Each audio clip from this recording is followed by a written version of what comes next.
ISKCON temple NVCC जब temple खुला था उसमें भी प्रभु जी की काफ़ी सारी सर्विसेज थी.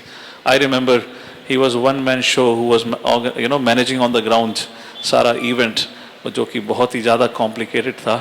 कंस्ट्रक्शन आधी अधूरी हुई थी, हर जगह से सरिये निकले हुए थे, and to have host thousands and thousands of devotees. So I remember how Prabhuji and the team have led the event and spent sleepless nights. साथ ही साथ TMC टेम्पल मैनेजमेंट कमेटी के भाग हैं, काफ़ी सालों से उस प्रकार की सेवा करते आए हैं. Congregation development, congregation service board इत्यादि इत्यादि बोर्ड.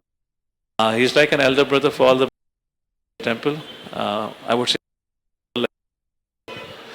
सो हर आश्रम में भी एक माँ की आवश्यकता होती है, where you can go, share your heart, find solace, like that. So Prabhuji plays a very vital role for all the brahmacharis back in Pune as well as for our congregation and community. So इनका management में काफ़ी अधिक सेवा होने के कारण our Pune community is quite huge, thousands of devotees are there. So to pull Prabhuji from there to bring here, it takes almost 365 days of effort. So Rath Yatra happened for 1 week. Our pulling festival goes on for 1 year. So last year प्रभु जी आए थे, उनको खींचते खींचते तकरीबन 1 साल हो गया. और इसमें भी आने का वो इनके थोड़ा नान उनी नहीं चल रहा था, सेवा है ये है करके. तो मैंने कहा नहीं, इस बार अल्टीमेटम है, अब आप आ ही जाइए, बहुत समय हो गया. At least Janmashtami to Janmashtami commitment रखिए. So jokes apart, I mean to say there are lot of services which he handles, which I cannot describe also in words. Dealing with devotees within our huge brahmachari ashram, resolving conflicts and taking care of the congregation for a huge ISKCON Pune NVCC as well as Camp Temple, and then we have a Vella project also. So many things. And then ISKCON India level also there are many services, extremely busy. So what we're going to hear today is realizations, of years of devotional service rendered in a full mood of surrender. So wonderful example, at least for me, as a source of inspiration. And I'm pretty sure when Prabhu will speak, all of you will also be greatly inspired with his association and words of wisdom.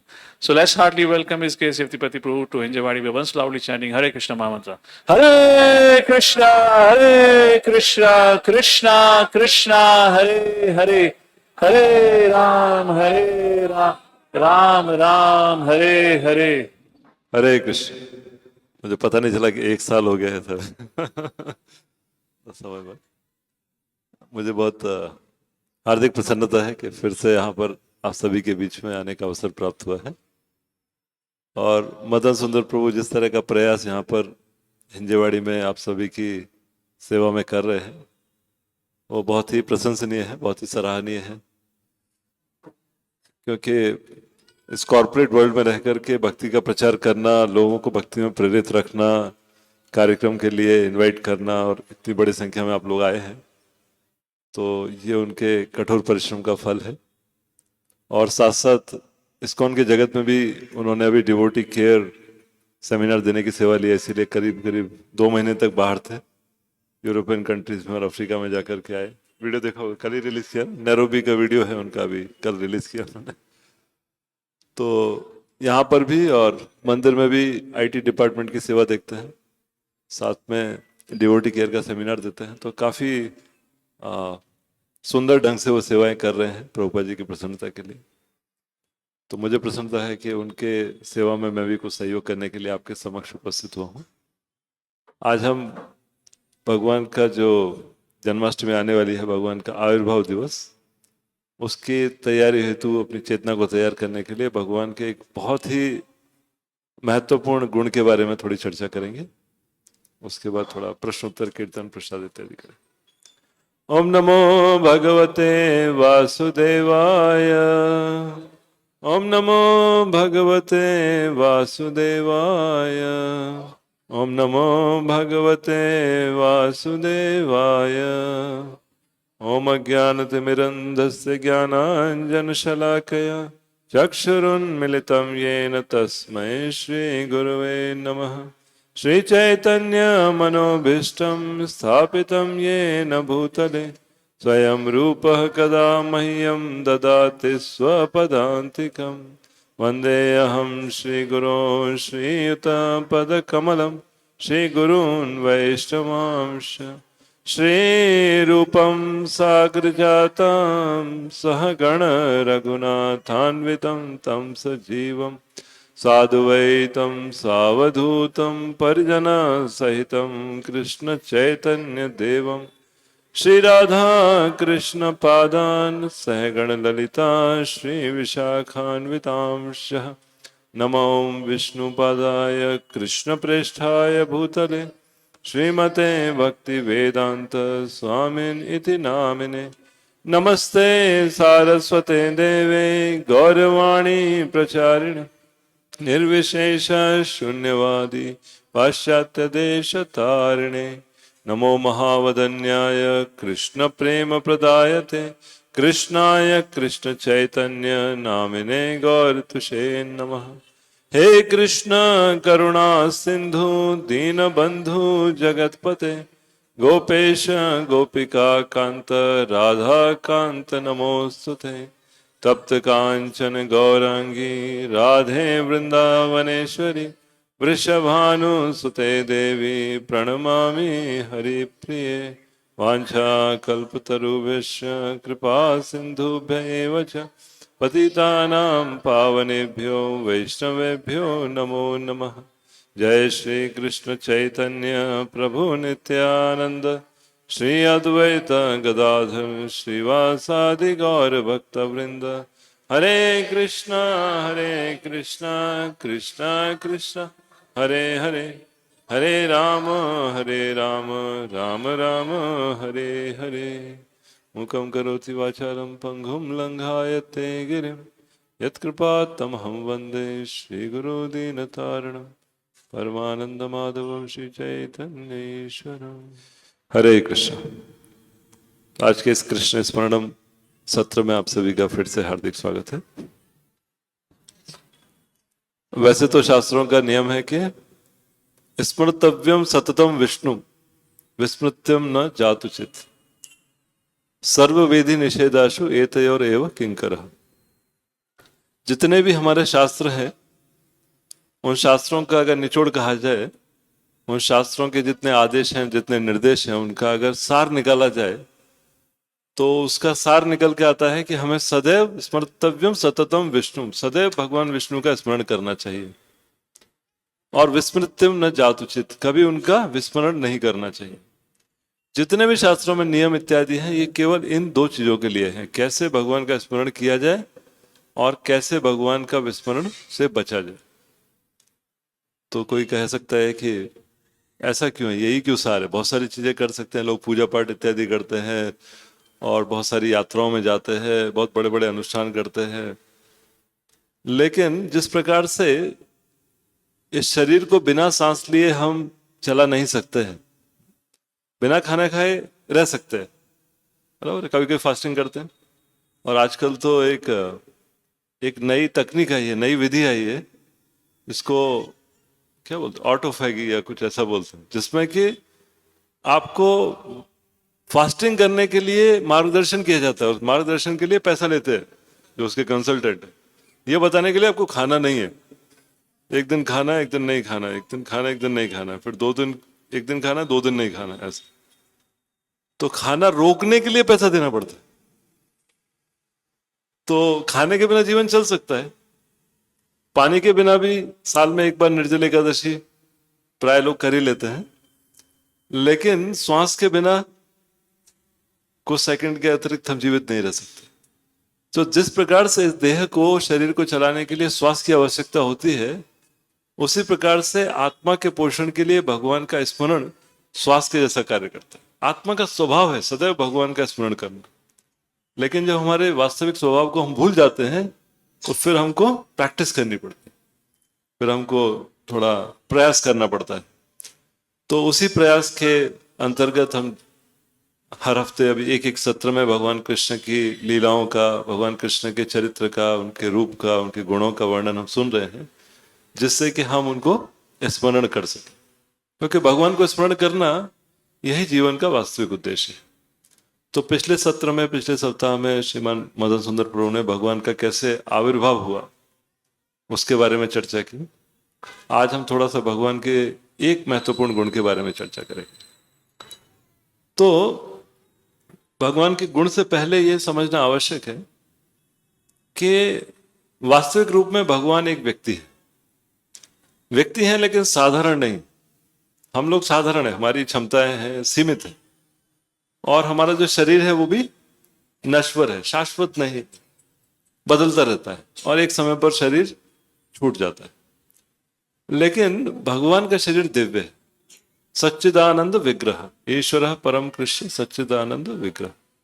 भगवान का दिव्य शरीर है जिसके ऊपर समय का कोई प्रभाव नहीं होता है। तो जो लोग कहते हैं कि वास्तविक सत्यता या मृत्यु के बाद हम शून्य में चले जाएंगे या फिर हम ब्रह्म में लीन हो जाएंगे, तो ये संपूर्ण जानकारी नहीं है। भारत में बहुत प्रचलित है, लेकिन ये वास्तविक जानकारी नहीं है, पूरी जानकारी नहीं है, सही जानकारी नहीं है। क्योंकि आप देखिए, इस प्रकृति में भी हमारे समक्ष जो भी हम जीवन जी रहे हैं, इसमें भी कहीं भी शून्य नहीं है, शून्यवाद नहीं है। प्रभुपाद जी कहते थे कि शून्य केवल शून्यवादी लोगों के मन में है और कहीं शून्य नहीं है। शून्यवाद जो लोग हैं वो कहते हैं शून्य हो जाए, लेकिन यहां पर कहां शून्य, कहीं वैक्यूम नहीं है। और जो निर्विशेषवाद है या कहते हैं कि ब्रह्म ज्योति है, तो ज्योति का एक स्रोत होता है। जैसे हम लाइट देख रहे हैं तो यहाँ पर उजाला आ रहा है, प्रकाश आ रहा है, तो ट्यूब लाइट उसका स्रोत है और नीचे लाइट आ रहा है। ट्यूब से ट्यूब लाइट आ रहा है, सन से सनलाइट आता है, मून से मून लाइट आता है। कोई भी जो ऊर्जा है, शक्ति है, शक्ति के पीछे शक्तिमान होता है। कोई भी बल होता है, उसके पीछे बलवान व्यक्ति होता है। तो इसीलिए एनर्जी के पीछे एनर्जेटिक होता है, शक्ति के पीछे शक्तिमान होता है। इसलिए अगर ब्रह्मज्योति भी है तो ब्रह्मज्योति के पीछे ब्रह्म है। और परम ब्रह्म परम धाम, ऐसा अर्जुन बोलते हैं किसके लिए? कृष्ण के लिए, आप ही परम ब्रह्म है। तो ये शून्यवाद और निर्विशेषवाद ये वास्तविक तत्व ज्ञान नहीं है। वास्तविक तत्व ज्ञान है कि भगवान एक व्यक्ति है जो अपने धाम में रहते हैं और वहां पर हम भगवान की सेवा में निरंतर लगे रहते हैं। लेकिन ईर्ष्यावश जब हम यहाँ पर आ जाते हैं तो भगवान हमको वापस ले जाने के लिए इस धराधाम पर अवतरित होते हैं। इसलिए उनके जन्म को, जन्म तो कह सकते हैं, लेकिन प्राय उसको जयंती या आविर्भाव, जन्मोत्सव ऐसे कहा जाता है, क्योंकि उनका अवतरण होता है। जन्म नहीं होता, अवतरण होता है। भगवान अपने धाम से यहाँ पर आते हैं जिससे कि अपने लीलाओं के माध्यम से, अपनी शिक्षाओं के माध्यम से, अपने भक्तों के माध्यम से फिर से हमको जो हमारी वास्तविक स्थिति है, हमारा वास्तविक घर है, वहां पर लेकर के जा सके। ये भगवान के आने का उद्देश्य होता है।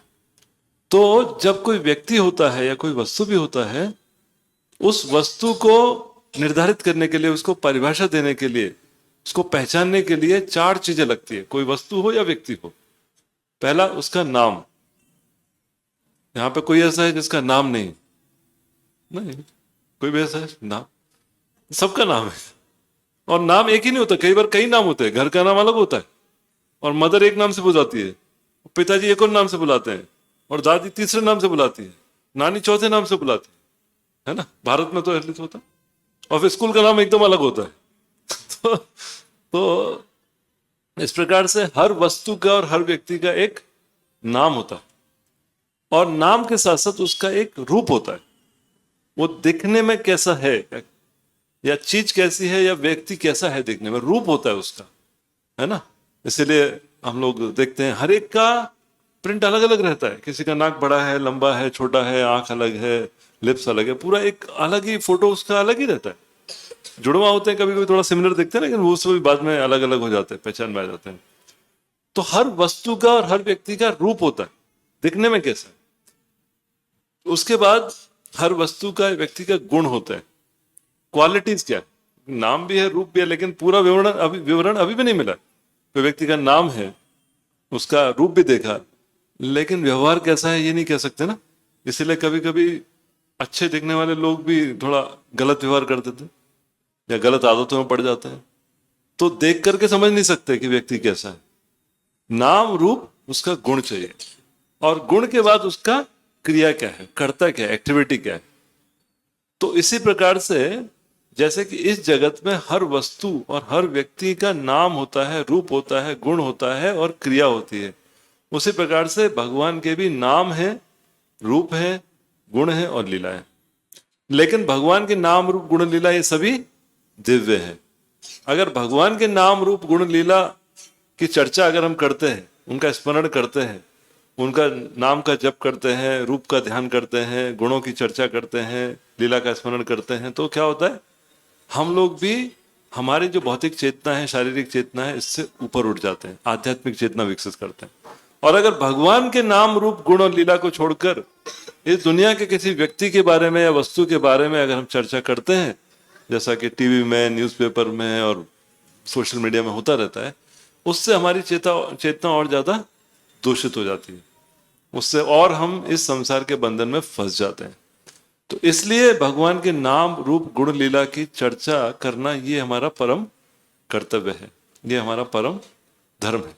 और इसकी चर्चा करने के लिए ही भगवान भगवत गीता बोलते हैं, भगवान के बारे में भागवतम में चर्चा की जाती है, चैतन्य चरितामृत में चर्चा की जाती है, जिससे कि हम भगवान के नाम रूप गुण लीला की चर्चा सतत रूप से करते रहे। तो भगवान के अनंत नाम है, नाम नाम अकारी बहुधा निज सर्वशक्ति, बहुत सारे नाम, लेकिन उनमें सर्वोत्तम नाम माना जाता है श्री कृष्ण, क्योंकि ये सर्वाकर्षक नाम। श्री कृष्ण मतलब सर्वाकर्षक, इसमें सारे गुण आ जाते हैं। इसी प्रकार से भगवान का रूप बहुत दिव्य है, और जो भगवान नारायण का एक प्रकार का रूप है, भगवान राम का एक प्रकार का रूप है, कृष्ण का एक प्रकार का रूप है, सभी रूप बहुत दिव्य है। और ये दिव्य रूप की तुलना किसी भी भौतिक रूप से नहीं की जा सकती। और ये जो दिव्य रूप है भगवान का, ये नव यौवनम रहता है, ये कभी समय के साथ फीका नहीं पड़ता। यहाँ पर इस जगत में अगर कोई बहुत सुंदर भी हो तो समय के साथ सुंदरता चली जाती है, बाद में फिर मेकअप इत्यादि करना पड़ता है। लेकिन भगवान का सौंदर्य ऐसा नहीं है। भगवान का नाम है मदन मोहन, जो कामदेव हैं जिनका नाम मदन है, उनको मोहित करने वाले हैं भगवान, जिनको मदन मोहन कहा जाता है। तो भगवान का जो सौंदर्य है वो हर क्षण केवल बढ़ता ही रहता है, घटता नहीं है। इसलिए आप मंदिर भी आएंगे तो आप अगर ध्यान से देखेंगे तो आपको एकदम साक्षात अनुभव होगा कि पिछली बार जो देखा था उससे सुंदर दर्शन है। भगवान के सौंदर्य हर क्षण बढ़ता है। हाँ, आप पलक झपकते उतने झपकने में ही भगवान का सौंदर्य और बढ़ जाता है।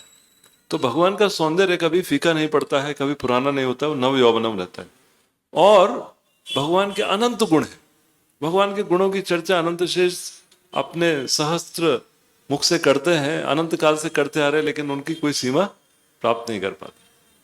लेकिन फिर भी हमारे एक अध्ययन के लिए, हमारी जानकारी के लिए श्रील रूप गोस्वामी पाद भक्ति रसामृत सिंधु में वर्णन करते हैं कि भगवान के 64 मुख्य गुण हैं। वो इसका विवरण देते हुए कहते हैं कि भगवान तो गुणालयम है, भगवान तो गुणों के सागर, लेकिन उनमें से 64 प्रमुख गुणों का वर्णन वो करते हैं। अब और ज्यादा चर्चा करते हुए कहते हैं कि इनमें से 50 गुण ऐसे हैं जो कि एक जो जीव है, जैसे हम सब जीव हैं, आत्मा है, तो ये आत्मा भी अपनी सिद्ध अवस्था में एक शुद्ध भक्त बनने पर ये 50 गुण जीवात्मा भी प्रदर्शित कर सकते हैं। 50 गुण जीवात्मा भी प्रदर्शित कर सकते हैं, लेकिन उनके जो मात्रा रहेगी वो कम रहती है। भगवान की मात्रा असीमित रहती है। अब जीवात्मा के अंदर छोटा गुण है, जैसे कि मान लीजिए कि भगवान भी कृपालु है, जीवात्मा भी कृपालु, भगवान भी सहनशील है, जीवात्मा भी सहनशील हो सकता है, भगवान क्षमा करते हैं, जीवात्मा भी क्षमा करने की क्षमता रखता है। इस प्रकार से 50 गुण ऐसे हैं जो जीवात्मा भी विकसित कर सकता है, और अपनी सर्वोच्च अवस्था शुद्ध भक्ति की अवस्था में पहुंचने पर 50 गुण वो प्राप्त कर पाता है। उसके अतिरिक्त 5 गुण ऐसे हैं जो जीवात्मा में नहीं होते हैं, भगवान शिव में होते हैं। वो शिव तत्व है, अलग तत्व है। ऐसे 5 गुण हैं जो जीवात्मा में कभी नहीं होंगे, लेकिन शिव जी में सदैव रहे, तो उनका भी वर्णन आता है। और उसके बाद शिव जी के ऊपर भगवान नारायण, भगवान विष्णु है, जिसमें कि 60 गुण होते हैं। 5 ऐसे गुण हैं जो भगवान नारायण में पाए जाते हैं और भगवान शिव जी में नहीं पाए जाते। तो इस प्रकार से जीवात्मा में कितने हुए? 50, और भगवान शिव में 55, और भगवान नारायण में 60। अब नारायण में 60 गुण होने के बाद 4 ऐसे मुख्य गुण हैं जो केवल और केवल भगवान श्री कृष्ण में ही पाए जाते हैं। वो 4 गुण भगवान नारायण में, भगवान राम में भी नहीं पाए जाते। उन गुणों का वर्णन करते हुए श्री रूप गोस्वामी कहते हैं कि 4 गुणों के बारे में बताते हैं। उनमें से एक है वेणु माधुर्य। वेणु माधुर्य का अर्थ है कि भगवान कृष्ण अपने साथ वेणु लेकर के चलते हैं, और वेणु वादन जब करते हैं, वेणु बजाते हैं, तो जो वेणु का प्रभाव है वो उसका वर्णन तो एक पूरा भागवत में पूरा अध्याय है, उसका नाम ही वेणुगीत है। वेणु बजाते हैं भगवान, तो उसका क्या प्रभाव होता है उसको वर्णन करते हुए बताते हैं कि भगवान का वेणु वादन करने से जो चलने वाली चीज है वो एक जगह पर ठहर जाती, रुक जाती। वो ऐसा हो जाता है कि जो चेतन है वो जड़ हो जाता है, और जो जड़ चीजें हैं वो चेतन जैसे हो जाती है। जैसे कि पत्थर है वो पिघलने लगता है, और यमुना जो बहती है वो रुक जाती है। तो वेणु वादन से क्या क्या प्रभाव होता है उसका वर्णन आता है। और दूसरा बताते हैं कि भगवान का सौंदर्य माधुर्य है। भगवान कृष्ण का जो सौंदर्य है वो अद्वितीय है। हालांकि सभी भगवान का सौंदर्य सुंदर है, लेकिन भगवान कृष्ण का जो सौंदर्य है उसको विशेष बताया गया है। जैसे हम सुबह सुबह दर्शन आरती में गाते हैं, वेणुम कवंतम अरविंद दलायताक्षम वरहावतम समसितांबुद सुंदरांगम कंदर्प कोटि कमनीय विशेष शोभम गोविंदमादि पुरुषम तमहम भजामि।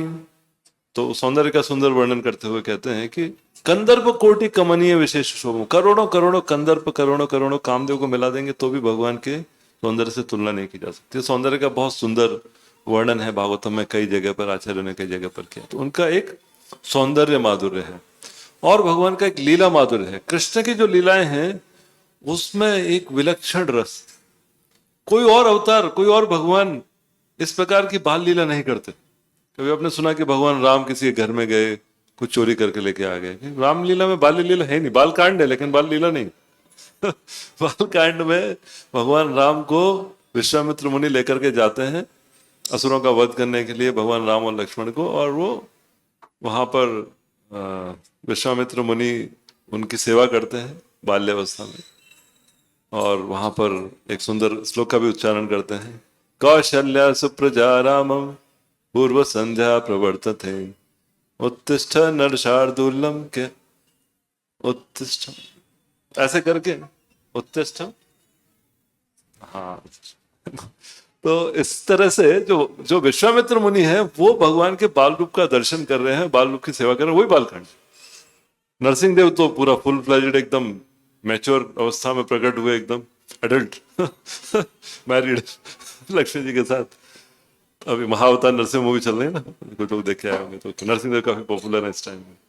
डायरेक्ट आकर के डायरेक्ट सर्जरी किया बिना एमबीबीएस के, तो कोई कुछ, तो इस प्रकार से नरसिंह देव की बाल्य लीला नहीं, भगवान राम की नहीं है। लेकिन कृष्ण की बाल लीला में जो रस है, भारत के किसी भी कोने में जाइए, हर जगह कृष्ण की बाल लीला का वर्णन है। वृंदावन में जाइए, जगन्नाथपुरी में जाइए, द्वारकाधीश के पास जाइए, और नीचे उडुपी कृष्ण के पास जाइए, या फिर गुरुवायूर में जाइए, किसी भी दिशा में चले जाइए, भगवान की बाल लीला का इतना सुंदर वर्णन है। क्योंकि कृष्ण जैसी लीला करते हैं वो विलक्षण है, वैसी लीला और कोई अवतार नहीं करते, इसलिए उनका लीला माधुर्य है। और चौथा जो उनका गुण है वो है भक्त वात्सल्यता। कृष्ण का, भगवान कृष्ण का जो भक्तों के प्रति जो प्रेम है वो उसकी तुलना और किसी चीज से नहीं कर सकते। सब जो भगवान है भक्तों से प्रेम करते हैं, लेकिन भगवान कृष्ण का जो भक्तों के प्रति जो सौहार्द है, जो प्रेम है, वो अतुलनीय है, वो अद्वितीय है। तो आज हम इस गुण की चर्चा करने वाले, भक्त वात्सल्यता। ये भक्त वात्सल्यता का जो गुण है, भगवान के जो अनंत गुण है उसमें से 64 गुणों की चर्चा की। वो 64 गुणों में से 4 गुण प्रमुख हैं जो केवल कृष्ण, उन 4 गुणों में से भी भक्त वात्सल्यता को सर्वोत्तम माना गया है, क्योंकि उसके माध्यम से भगवान अपने भक्तों की रक्षा भी करते हैं, भक्तों को आनंद भी देते हैं। तो ये जो भक्त वात्सल्यता है ये बहुत विशेष गुण है। शास्त्रों में इसके बारे में बहुत विस्तार से चर्चा है, और ये हमारे लिए क्यों आवश्यक है? क्योंकि अगर हमको पता चले कि भगवान हमसे कितना प्रेम करते हैं तो हम गदगद हो जाएंगे, और फिर भगवान से प्रेम करने के लिए आतुर हो जाएंगे, और फिर जो हमारे सारे जो भौतिक कष्ट हैं, भौतिक दुख हैं, भौतिक चिंताएं हैं, परेशानियां, उन सब से हम ऊपर उठ जाएंगे, केवल इतने श्रद्धा होने से कि भगवान हमसे कितना प्रेम करते हैं। उस प्रेम को भगवान अपने भक्तों के माध्यम से दिखाते हैं, लेकिन वो इसी प्रकार का प्रेम भगवान हमारे लिए भी रखते हैं। तो ये जो भक्त वात्सल्यता का गुण है, इसको सभी गुणों में शिरोमणि माना जाता है, सर्वोत्तम माना जाता है। तो वात्सल्यता, ये जो शब्द आता है, ये आता है वत्स से। तो वत्स मतलब बछड़ा, गाय के बछड़े को वत्स कहा जाता है, या फिर प्रेम से पिता भी पुत्र को वत्स कहते हैं। जैसे आपने देखा होगा पहले रामायण में, महाभारत में, हे वत्स ऐसा कहते हैं। तो बछड़े की तुलना क्यों की गई है? क्योंकि गाय का जो प्रेम बछड़े के प्रति रहता है, वैसा प्रेम प्रेम तो सभी करते हैं, सभी माताएं बच्चों से प्रेम करते हैं, लेकिन जितना प्रेम गाय अपने बछड़े से प्रदर्शित करती है, उतना प्रेम बाकी प्रजातियों में नहीं देखा जाता। कैसे? 4 प्रकार के उसमें गुण बताए गए। पहला है कि गाय जो होती है अपने बछड़े को चाट करके साफ करती है।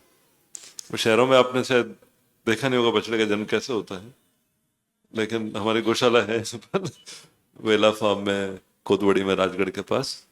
तो गाय जब बछड़े को जन्म देती है, तो गाय का बछड़ा केवल आधे घंटे में अपने पैरों पर खड़ा होकर के चलने लगता है। अद्भुत है ना? मनुष्य के बच्चों को चलने को टाइम लगता है, कितना टाइम लगता है? कब चलना शुरू किया आपने? 3.5 महीने में 6 महीना, 8 महीना, कितना समय लगता है? 1 साल। 1 साल। मैंने सुना बच्चियां जल्दी चलने लगती हैं, बच्चे लड़के देर से चलते हैं ऐसा सुना। तो 1 साल लगता है, उधर आधे घंटे में।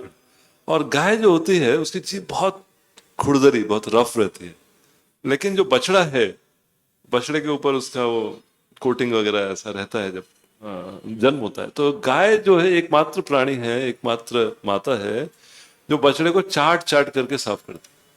चाटती है पूरा, कंटिन्यू चाटती है। उसको चाटने से उस बछड़े को बहुत शक्ति मिलती है, पोषण मिलता है, खड़ा हो जाता है, खड़ा होकर के दूध पीने लगता है। तो इस प्रकार का चाटने का जो स्वभाव है, इतना आत्मीयता का स्वभाव है, ये कोई नहीं करता है। मनुष्य में भी माता चाटती नहीं बच्चे को चाट करके साफ नहीं करते, उसको नहलाते हैं, धुलाते हैं, लेकिन जो गाय माता है वो चाट करके साफ करती है, इसलिए उसको वात्सल्य कहा जाता है, वत्स कहा जाता है, इतना प्रेम का संबंध। और दूसरा है कि माता, सभी माताएं करते हैं, गाय माता तुरंत उसको पोषण करती, तुरंत दूध पिलाती है उसको। और बछड़ा भी एकदम दूध पीने लगता है, दूध ही पीता है, 2-4 दिन तो दूध ही पी करके हष्टपुष्ट रहता है। जितना ज्यादा दूध पीता है उतना ज्यादा हष्टपुष्ट बनता है, गाय हो या बैल हो। इसीलिए मनुष्य समाज में पूछते हैं ना, माँ का दूध कितना पिया, ऐसा करके पूछते, पहले पूछते इसने माँ का दूध पिया है कि नहीं पिया, क्योंकि माता के दूध में जो पोषण होता है वो बाकी किसी चीज में नहीं होता, और वो बच्चे को स्वस्थ रहने के लिए वो आवश्यक होता है। तो दूसरा है पोषण करती है, पहला है चाट कर साफ करती है, दूसरा है पोषण करती है, और तीसरा है उसकी रक्षा करती है। वो गाय कितना भी व्यक्ति को प्रेम करे, लेकिन बछड़ा हो गया तो मालिक हो कोई और हो, अगर पास जाता है मारने लगती है। उसको ये ऐसा भय रहता है कि कहीं बछड़े को कुछ हानि नहीं पहुंचा। तो हम लोग ऐसे नियमित रूप से गाय का ब्रशिंग करते हैं, पास में रहते हैं, लेकिन बछड़ा हो गया तो एक सीधी सादी गाय भी मारने लगती है, सींग से रक्षा करती है। उसको भय रहता है कि ये बछड़ा एकदम कोमल है, कोई इसको हानि नहीं पहुंचाना चाहिए। तुरंत सब है बछड़े को देखती रहती है। तो इस प्रकार से सुरक्षा करती है, रक्षा करती है। और चौथा है कि गाय जो परोपकार करती है, जो दूध देती है दूसरों के लिए, वो भी केवल तभी देती है जब बछड़ा उसके साथ होता है।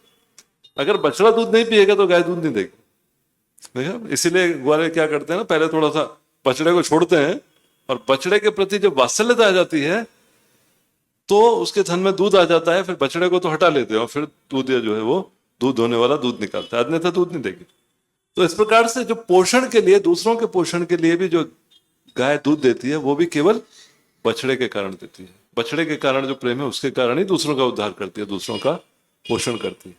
तो ये 4 विशेष गुण जो है गाय के वश में पाए जाते हैं, और यही 4 गुण भगवान अपने भक्तों के प्रति प्रदर्शित करते हैं, इसीलिए उनको भक्त वात्सल्य कहा। किस प्रकार से करते हैं? गाय के प्रकार से नहीं करते सांकेतिक रूप से करते हैं। पहला क्या करती है गाय? चाटती, चाट करके उसको आश्वासन देती है, सुरक्षा देती है उसको। तो भगवान क्या करते हैं? भक्तों को भय से मुक्त करने के लिए, उनको प्रोत्साहन देने के लिए भगवान शास्त्रों में अपने वचनों को उद्गत करते हैं। शास्त्र की जो वाणी है वो भगवान का डायरेक्ट संदेश है हमारे लिए। जैसे आजकल जब SMS, व्हाट्सएप इत्यादि ईमेल आता है, तो हम जान जाते हैं कि ईमेल व्हाट्सएप आया है तो किसी व्यक्ति ने वहां से भेजा है, AI जनरेटेड नहीं है। भले जनरेट करके भेजा हो किसी ने, लेकिन जनरेट करके तो भेजा है ना, ऑटोमेटेड नहीं है। तो उस प्रकार से जो शास्त्र है वो क्या है? भगवान का जीवों के प्रति प्रेम वाला वचन, प्रेम वाला संदेश है। एक श्लोक में चैतन्य चरितामृत में कहते हैं कि माया मुग्ध जीवे नाही स्वतः कृष्ण ज्ञान, जीवेर कृपा कोयले कृष्ण वेद पुराण।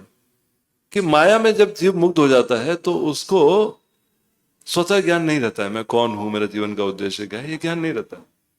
तो लोगों पर, भक्तों पर कृपा करने के लिए भगवान क्या करते हैं? शास्त्र बोलते हैं। और शास्त्र भगवान के व्यक्तिगत वचन है, भगवान का व्यक्तिगत प्रेम पत्र है हम सबके लिए। जब भगवान गीता बोल रहे अर्जुन के लिए नहीं बोल रहे, अर्जुन को माध्यम बना करके हम सभी को वो संदेश दे रहे, सभी के लिए वो लागू। तो इस प्रकार से जैसे गाय बछड़े को चाट करके उसको एक तरह का पोषण देती है, उसी प्रकार से भगवान क्या करते हैं? अपने प्रेममय वचन बोलते हैं। क्या बोलते हैं? भगवान कहते हैं गीता में, नेहा विक्रम नाशोस्ति प्रत्यवायो न प्रत्यते स्वल्पम अप्यस्य धर्मस्य त्रायते महतो भयात्। भगवान कहते हैं कि मेरे पद पर चलने पर, मेरी भक्ति करने पर, थोड़ी सी भी भक्ति अगर आपने कर ली तो मैं आपको बड़े से बड़े डर से, बड़े से बड़े भय से बचाऊंगा। स्वल्पम अप्यस्य धर्मस्य, थोड़ा भी स्वल्पम किया, त्रायते, किससे आपकी सुरक्षा करूंगा? महतो भयात्। भक्ति छोटी है लेकिन जो इंश्योरेंस है वो बड़ा है। हाँ, प्रीमियम छोटा है, इंश्योरेंस बहुत बड़ा है। ये भगवान ही कर सकते हैं, हम नहीं कर सकते। भगवान क्या है? ये इंश्योरेंस वर्सेस है। दूसरा क्या कहते हैं? अनन्य चिंतयन्तो माम ये जना पर्युपासते तेषां नित्याभियुक्तानां योगक्षेमं वहामि हम। भगवान कहते हैं कि अगर मेरा भक्त अनन्य, किसी और के ऊपर नहीं जाता है, किसी और की पूजा इत्यादि नहीं करता है, केवल मेरे अनन्य भक्ति में लगा रहता है, मेरे ऊपर पूरी तरह निर्भर रहता है, तो मैं क्या करता हूं? ऐसे भक्त का जो उसके पास है उसकी सुरक्षा करता हूं, जो उसके पास कमी है उसको पूरा करता हूं। और कैसे करता हूं? वहामि अहम। अहम मतलब भगवान ऐसे कहते हैं, अहम, मैं करता हूं। तो एक आचार्य हुए श्रीपाद अर्जुनाचार्य, उन्होंने जब ये श्लोक पढ़ा, इसके ऊपर टिप्पणी करनी थी, लिखना था, ठीक है, तो बोले वहामि अहम, मैं करता हूं। भगवान कहते हैं मैं करता हूं। भगवान कितने लोगों के लिए क्या क्या करेंगे? वहन करेंगे। लेकिन एक बड़ा आदमी होता है तो बड़ा आदमी भी अपने नौकर के थ्रू, पोर्टर के थ्रू, जोमेटो के थ्रू भिजवा देता है जो भी भिजवाना है, ट्रांसपोर्ट के थ्रू। खुद आकर के तो ऐसी अपेक्षा नहीं कर सकते कि खुद एक करोड़पति आकर के किसी को कुछ देगा। तो उनको लगा कि नहीं, ये थोड़ा भगवान ने थोड़ा एक्स्ट्रा बोल दिया, वहां अहम। वहन तो करेंगे, रक्षा तो करेंगे, लेकिन अहम खुद नहीं करेंगे। तो काट दिया उसको पेन से। तो काट करके फिर चले गए। थोड़ा बाहर आए, बोले कि पत्नी को बोले मैं स्नान करने जा रहा हूं, आप भोजन तैयार रखिए। तो बाहर चले गए।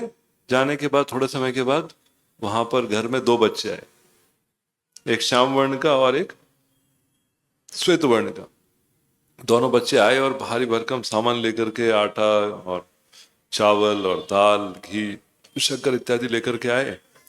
तो माता को बहुत आश्चर्य हुआ, बोले ये कहां से आप लेके आए? बोले नहीं, आपके पति ने भेजा है हमको, और हमको थोड़ा विलंब हुआ तो हमको पिटाई भी किया, पीछे दिखाया, उसके ऊपर निशान थे छड़ी के। तो उनको बहुत आश्चर्य हुआ कि हमारे पति तो ऐसा नहीं करते, वो तो बहुत सरल हृदय के हैं, कोमल हृदय के हैं। नहीं, बोले नहीं, उन्होंने किया। तो माता ने भोजन बनाया, उनको खिलाया, फिर वो बच्चे चले गए। और जब थोड़े समय के बाद अर्जुनाचार्य वापस आए तो देखा इतना सब सामग्री है। बोले कहां से आए? बोले आपने भेजा।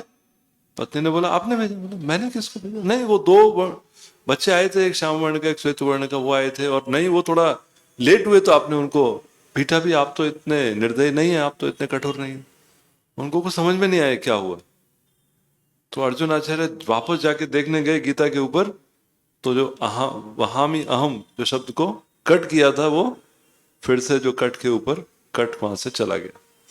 तो इससे दो बातें पता चलती है। एक तो जो भगवान ने कहा है वो पूर्णतया सत्य है, कमी हम में है। अगर हम भगवान के अनन्य भक्त हैं तो भगवान साक्षात हमारी आवश्यकताओं को पूरा करने के लिए स्वयं आते हैं।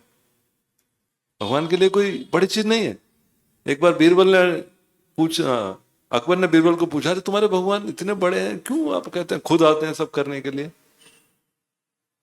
तो बीरबल ने कहा कि समय आने पर उत्तर देंगे। तो एक बार सब अकबर, बीरबल और अकबर का बच्चा सब जा रहे थे, यमुना नदी में विहार कर रहे थे, बोटिंग कर रहे थे। तो बीरबल ने क्या किया, अकबर के बच्चे को फेंक दिया नदी में। तो अकबर पहले तो चौंक गया, गुस्सा होने लगा, लेकिन तुरंत कूद गया कपड़े के साथ ही बच्चे को बचाने के लिए। बचा करके लेकर के आया और बोला, बीरबल तुम पागल हो क्या, तुमने इतनी बड़ी गुस्सा की कि तुम्हारा सिर कलम करते हैं सब। बोलने लगा, महाराज वो तो ठीक है, लेकिन नाव के ऊपर तो मैं भी था और बाकी आपकी सेना के लोग भी थे, सब लोग थे, कोई भी कूद जाता था, सबको स्विमिंग आता है, तो आप ही क्यों कूदे? बोला, क्यों कूदा इसका क्या मतलब, मेरा बच्चा है, मैं नहीं बचाऊंगा, कौन बचाएगा? इसीलिए भगवान अवतरित होते हैं। ऐसा नहीं सोचना चाहिए कि भगवान आते नहीं। भगवान का प्रेम भक्तों के प्रति इतना है कि स्वयं आकर के भक्तों की आवश्यकताओं को पूरा करते हैं। लेकिन शर्त क्या है? अनन्य यंतो माम, अन्य केवल और केवल भगवान श्री कृष्ण की जो सेवा में लगा रहता है और कितनी भी विपत्ति आने पर भी वो सेवा से हटता नहीं है, ऐसे भक्त के लिए भगवान स्वयं आकर के उसकी आवश्यकताओं को पूरा करते हैं। तो ये भगवान की भक्त वात्सल्यता है। भगवान एक भक्त को आश्वासन देते हैं, जैसे गाय चाट कर आश्वासन देती है, जैसे भगवान अपने वचनों से, वचन भी मुख से आता है, वचन बोलने के लिए भी जिह्वा का उपयोग करना होता है, लेकिन गाय जिह्वा के माध्यम से बछड़े के शरीर को चाट कर साफ करती है। भगवान अपनी जिह्वा के माध्यम से ये वचन बोल करके जीव की चेतना को साफ करते हैं, जीव चेतना से कलमश को निकालते हैं। आगे भगवान बोलते हैं उसी गीता में, तेसाम अहम समुद्रता मृत्यु संसार सागरा चिरातीना भगवान पार्थो। तो भगवान कहते हैं कि ऐसा जो मेरा भक्त है उसके लिए मैं विलंब नहीं करता हूं, गरुड़ पर बैठ करके उसको बचाने के लिए मैं स्वयं आता हूं। उदाहरण क्या है? जैसे गजेंद्र जब समस्या में थे, युद्ध कर रहे थे, जब पता चल गया कि अभी मुझे भगवान को समर्पण करना है, तो एक फूल लेकर के जैसे भगवान को अर्पण किया, तो भगवान को इतनी जल्दी थी कि भगवान चप्पल भी नहीं पहने, गरुड़ जी को अपने कंधे पे बिठा के लेके आ गए। इतना जल्दी आ गए, वैसे गरुड़ इतना फास्ट है, लेकिन भगवान ने बोला देर नहीं होना चाहिए, तो तुरंत वहां पर आकर के और गजेंद्र की रक्षा की। तो भगवान विलंब नहीं करते। विलंब हमारी पुकार में, विलंब हमारी ओर से है। जैसे माता द्रौपदी थी तो बुला तो रही थी कृष्ण को, लेकिन पूर्ण समर्पित भाव से नहीं बुला रहे थे। पहले स्वयं का भी प्रयास किया खुद को बचाने के लिए, एक हाथ से प्रयास किया, एक हाथ से पुकारा। जब पूरी तरह शरणागत हो गई तो भगवान द्वारका में बैठ करके भोजन कर रहे थे, रुक्मिणी माता वहीं पर साथ में बैठ करके पंखा चल रहे थे, वहां से खड़े होकर के खाना बीच में छोड़ करके बिना चप्पल पहने द्वारका से तुरंत हस्तिनापुर आ गए। तो भगवान विलंब नहीं करते, लेकिन हमारी पुकार की विलंब है। हमारी पुकार जो है वो थोड़ा मिक्स है, तो भगवान को समझ में नहीं आता किसको पुकार रहे हैं। तो इसलिए जब हम शुद्ध भाव से जप करते हैं भगवान के ऊपर आश्रित होकर के, तो भगवान तुरंत आकर के हमारा उद्धार करते हैं। और फिर भगवान और आगे कहते हैं कि भगवान ने क्यों इतने सारे इंश्योरेंस के वर्सेस डाले। आपको हर गीता के तीसरे चौथे पेज पे एक ऐसा इंश्योरेंस वर्ड मिलेगा। भगवान कहते हैं डरो मत, घबराओ मत, चिंता मत करो, परेशान मत हो, मैं हूं सर्वधर्मान परित्यज्य। लोग कहते हैं पाप नहीं छूटता, भगवान बोले पाप को मैं देख लूंगा, तुम धर्म को छोड़ दो। तथाकथित जो धर्म है उसको छोड़ दो और क्या करो, माम एकम शरणम व्रज, अहम त्वाम सर्व पापे भी। वो पाप को दूर करना मेरा काम। अहम त्वाम सर्व पापे मोक्ष यिष्यामि महाशुचः, महाशुचः, डरो मत। कई बार जो भगवान, अगर आप कांचीपुरम में गए होंगे तो कांचीपुरम के हाथ पे लिखा है महाशुचः, डरो मत। भगवान ने प्रिंट में भी दे दिया कि तो पढ़ लो गीता पढ़ लो, इधर भी पढ़। तो भगवान आश्वासन देते हैं, क्योंकि हमारा स्वभाव है कि हम सदैव भयभीत रहते हैं, को सदैव डर रहता है कि आगे क्या होगा। और आजकल के समाज में तो बिल्कुल ही डर रहता है कि क्या होने वाला है, कुछ पता नहीं। अब हर दिन आप देख सकते हैं ना समाचार। अभी कुछ एक हफ्ते पहले या 10 दिन पहले डेलास टेक्सास जो अमेरिका है, तो वहां पर छोटी नदी है, उसके पीछे रिट्रीट सेंटर है, बच्चों का कैंप चल रहा था, छोटे बच्चों का कैंप। और वहां पे अचानक से क्लाउड बस्ट हो गया, तो वो पूरा रिट्रीट सेंटर में पानी भर गया और कई सारे बच्चे उसमें बह गए। तो क्या कब क्या होगा कह नहीं सकते। कितने सारे एक्सीडेंट हो जाते हैं, कभी ट्रेन डिरेल हो जाती है, कभी फ्लाइट क्रैश हो जाता है। तो इसमें कुछ संदेह नहीं। इसलिए हाँ, सदैव मन में भय बना रहता है, और भय को निकालने के लिए भगवान अपनी भक्त वात्सल्यता का प्रदर्शन करते हैं गीता भागवतम के माध्यम से, जहां पर वो अपने वचनों के माध्यम से, जिह्वा से बोले गए वचनों के माध्यम से भक्तों को आश्वासन देते हैं कि आप डरो मत। ये पहला हो गया। दूसरा गाय क्या करती है? पहला चाटती है, दूसरा पोषण देती है, दूध पिलाती है। उसी प्रकार से कि भगवान क्या करते हैं, अपने भक्तों के साथ इतना प्रेममय आदान प्रदान करते हैं कि उनके हृदय को गदगद कर देते हैं। और उनके हृदय को गदगद नहीं करते, उनके माध्यम से हम सभी उन लीलाओं को सुनकर हम भी गदगद हो जाते हैं कि भगवान कितने प्रेमी। भगवान अपने भक्तों के भक्त बन जाते हैं। भगवान के जो मित्र थे सुदामा, देखिए भौतिक जगत की मित्रता कैसी होती है। द्रुपद और द्रोणाचार्य, ये भी कॉलेज फ्रेंड थे, बैचमेट थे, द्रुपद और द्रोण। तो द्रोणाचार्य ब्राह्मण थे, द्रुपद क्षत्रिय थे। बाद में जब गए तो द्रुपद नरेश बन गए और द्रोणाचार्य के थोड़ा स्ट्रगल हो गया। ब्राह्मण लोगों को वैसे स्ट्रगल रहता है कई बार। तो द्रोणाचार्य उनके पास गए, उनकी पत्नी ने कहा जाइए, आपके मित्र थे, कॉलेज मेट थे, बैचमेट थे, तो जाके लेके आइए। वहां गए द्रुपद में पास, तो द्रुपद ने उनका इतना तिरस्कार किया, अरे कॉलेज में तो सब चलता है, अभी आप आपकी औकात देखो, हमारा पद देखो, ऐसे भिक्षा मांगने हमको मित्र मत बोलो, ऐसा द्रुपद ने बोला उनको। इसीलिए द्रोणाचार्य बहुत क्रोधित हो गए। उसके बाद पांडवों को ट्रेनिंग दिया, फिर पांडवों ने फिर उनके ऊपर आक्रमण किया, उनको बंदी बनाया, बहुत कुछ हुआ बाद में, टिट फॉर टैट चलता रहा। लेकिन उधर देखिए भगवान, एक तरफ द्वारकाधीश और एक तरफ सुदामा ब्राह्मण, ऐसे कि जिनका शरीर में पूरा हड्डियों का दर्शन हो रहा था, हड्डियों के ऊपर त्वचा लगी हुई थी। ऐसे ब्राह्मण, जब उनकी पत्नी ने बोला कि आप जाइए, तो उनकी इच्छा नहीं हुई तो भगवान के भक्त, लेकिन पत्नी के कहने पर उनकी संतुष्टि के लिए बोले चलो ठीक है जाकर के आते। पत्नी ने कहा मांगना कुछ नहीं है, आप बस जाकर के मिल करके आ जाओ, आपकी स्थिति देख कर गई, भगवान आपका भला कर देंगे। तो 4 घरों से 4 मुट्ठी राइस लेकर के आई, इसको पुराने कपड़े में बांध करके दिया, क्योंकि ये एक तरह का शिष्टाचार है। प्रभुपाद जी लिखते हैं कि पुरातन काल में जब कोई भी व्यक्ति कभी भी मंदिर जाता था तो कुछ ना कुछ भगवान के लेकर के जाता था, अन्न लेकर के जाए या फल लेकर के जाए या मिठाई लेकर के जाए, फूल लेकर के जाए, या फिर कुछ नहीं है तो डोनेशन डाल के, कुछ आदान प्रदान होना चाहिए। क्योंकि जब प्रेम है तो प्रेम में आदान प्रदान के बिना किधर प्रेम होगा। 2 लोग आमने सामने बैठे हुए हैं बच्चे, उससे नहीं होता ना, बोलना पड़ता है, कैसे हो, क्या है, कहाँ जाना है, कहाँ खाना है, घूमने के लिए कहाँ जाना, प्लानिंग करना पड़ता है। बिना बातचीत के, बिना कुछ आदान प्रदान के नहीं होता है। खाता एक व्यक्ति है, पेमेंट दूसरा व्यक्ति करता है। तो ऐसे करके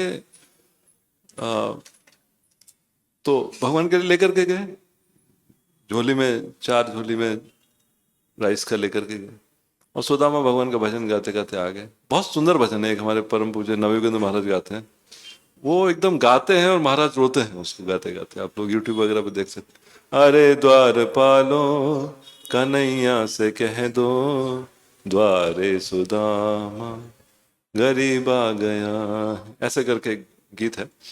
तो भगवान ने जब सुना तो भगवान का, एक तो ब्राह्मण के प्रति तो है ही, लेकिन भगवान ब्राह्मण का सत्कार नहीं करते, ब्राह्मण से इंप्रेस नहीं होते हैं। ब्राह्मण का सत्कार करते तो दुर्वासा मुनि को भी बचाते थे। अम्बरीश महाराज का अपराध करके दुर्वासा मुनि जब गए वैकुंठ में, तो दुर्वासा मुनि ने कहा भगवान मैं ब्राह्मण हूं, नमो ब्राह्मण देवाय। तो भगवान ने कहा तुम किस तरह के ब्राह्मण हो? हाँ, ब्राह्मण लोग क्षमाशील होते हैं, तुमने अम्बरीश का अपराध किया और तुम सोचते हो कि अम्बरीश गृहस्थ है, क्षत्रिय है, लेकिन जब तुमने असुर को बनाया तो अम्बरीश तो अपनी जगह से हिला नहीं। और तुम ब्राह्मण होकर के, इतना वैदिक ज्ञान होने के बाद तुम अपना प्राण बचाने के लिए यहां से वहां दौड़ रहे हो। हाँ, तो तुम किस प्रकार के ब्राह्मण हो? तो ब्राह्मणों की रक्षा नहीं करते, जो ब्राह्मण भक्त होते हैं उनकी रक्षा करते।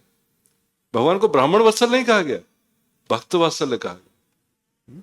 ज्ञानी वत्सल भी नहीं कहा गया, योगी वत्सल भी नहीं कहा गया है। भगवान को केवल भक्त वत्सल कहा गया। जो भक्त है उसकी रक्षा करते हैं, चाहे ब्राह्मण हो या नहीं हो, कोई भी हो। शबरी कहाँ ब्राह्मण थी? शबरी तो भील जाति की थी, लेकिन भगवान राम ने उसका उद्धार किया। जटायु तो पक्षी थे, भगवान राम ने उनका अंतिम संस्कार किया।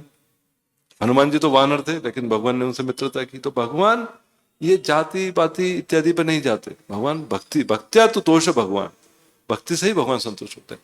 तो सुदामा को देख करके तुरंत भगवान दौड़ करके आ गए और अपने स्वयं के महल में लेकर के गए, उसका आलिंगन किया, उसको अपने सैया पर बिठाया और उसका पाद प्रक्षालन किया। बहुत लंबा विस्तार से उन्होंने कहा। और सुदामा को देख करके भगवान इतने आश्चर्यचकित हो गए कि मेरे मित्र का ऐसी स्थिति कैसे हो। तो फिर बातचीत करने लगे, फिर उनको भोजन कराया, सब कुछ उनको सत्कार किया। और महल वाले सब लोग आश्चर्यचकित हो गए, क्योंकि भगवान कृष्ण जो है द्वारका में भी केवल माता रुक्मिणी और बलराम जी को छोड़ करके आलिंगन नहीं करते, उद्धव जी का करते हैं कभी बस, और नहीं। इधर सुदामा ऐसा ब्राह्मण, कपड़े सब मलिन है, शरीर सब गंदा है, हड्डियां दिख रही हैं, किसी प्रकार का कोई ऐश्वर्य नहीं दिख रहा है, लेकिन भगवान उनको आलिंगन कर, भगवान की भक्त वात्सल्यता का प्रदर्शन। कहने लगे कि मेरे लिए भाभी ने क्या भेजा है, सब पूछने लगे। तो अब सुदामा जब द्वारका का ऐश्वर्य देखा, उस ऐश्वर्य को देखकर इतने प्रभावित हो गए कि पूरा तरह से संकोच में आ गए कि ये मैं कैसे उनको दे सकता हूँ। तो भगवान जो है वहां पर फिर से क्या बोलते हैं, पत्रम पुष्पम फलम तोयम यो में भक्त्या प्रयच्छति तदम भक्ति उपरतम अश्नामी प्रेतात्म। ये एग्जैक्टली सेम श्लोक भगवान सुदामा को बोलते हैं। इसका मतलब क्या है कि गीता भागवतम बोलने वाला एक ही व्यक्ति है इसका तो एकदम एग्जैक्ट सेम वर्ड्स है भागवतम में। तो वो भगवान से कौन क्या छुपा सकते, भगवान तो सब ढूंढ लेते हैं। तो उन्होंने फिर निकाला, कोई कहता है यहाँ बगल में था, यहाँ था, जहां भी था वहां से निकाला, और वो तांदुल लेकर के, जो राइस था, पोहा था, सुदामा का पोहा था, उसको खाने लगे। भगवान इतना भाव विभोर हो गए उसमें प्रेम देख करके, पहला जो मुट्ठी खाया उसमें स्वर्ग का ऐश्वर्य सुदामा को दे दिया। दूसरा मुट्ठी खाया तो वैकुंठ का ऐश्वर्य सुदामा को दे दिया। तीसरा मुट्ठी खाने वाले थे, माता रुक्मिणी आगे बोले हमको भी थोड़ा सा शेयर चाहिए, हम भी अर्धांगिनी है ना, आधा हमारा भी क्यों? उनको लगा कि तीसरा मुट्ठी खा लिया तो हमको मेड सर्वेंट बन के जाना पड़ेगा उधर, वैकुंठ का ऐश्वर्य दे दिया। तो ये भगवान की बात भक्तवाद से, लेकिन साक्षात रूप से कुछ नहीं दिया। साक्षात रूप से क्यों नहीं दिया? क्योंकि भगवान सोचने लगे कि मैंने गीता में बोला है ये यथामाम प्रपद्यन्ते ताम सेव भजामि हम, जो मेरे साथ जैसा व्यवहार करता है वैसे ही मैं करता हूं। तो सुदामा ने मुझे कुछ ऐसा ला करके दिया जो उसके पास नहीं था, उधार ला करके दिया। अब मेरा तो नाम सर्वलोक महेश्वरम है, मैं किससे क्या उधार मांगूंगा? सब जो है वो मेरा ही है, उधार किससे मांगूंगा? ये तो मैं तो द्वारकाधीश हूं। तो भगवान स्वयं को सुदामा का ऋणी मानने लगे, बोले नहीं नहीं, इसका ऋण मैं नहीं चुका सकता, इसने दूसरे से कुछ उधार मांग करके ला करके दिया है, तो मैं तो इसके सामने लज्जित हो जाऊंगा। तो भगवान ने इसलिए साक्षात रूप से कुछ नहीं दिया, परोक्ष रूप से जब सुदामा पहुंचे तो देखा कि पूरा जो नगर था वो पूरा एकदम इंद्र की जो राजधानी अमरावती उसके जैसा बन गया था। तो आचार्यगण पूछते हैं कि पूरा राज्य क्यों बदल गया? केवल सुदामा का ही झोपड़ी से महल बन सकता था, पूरा जो उनका गांव था पूरा गांव क्यों बदल गया?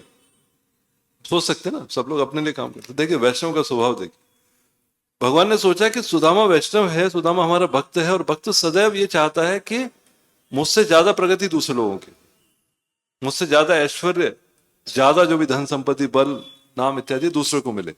अगर सुदामा की झोपड़ी महल बन गई और बाकी लोग ऐसे ही रह गए तो बाकी लोगों को लगेगा कि हम तो सुदामा के सामने बहुत लघु हैं, बहुत छोटे हैं, और सुदामा को संकोच लगेगा कि अरे ये तो हम धनवान बन गए और ये गरीब है। देखिए आजकल की दुनिया में सब लोग बोलते हैं नेबर्स एनवी ओनर्स प्राइड, ऐसा करके पहले आता था एक टीवी का एडवर्टाइज, अभी पता नहीं आता है कि नहीं था।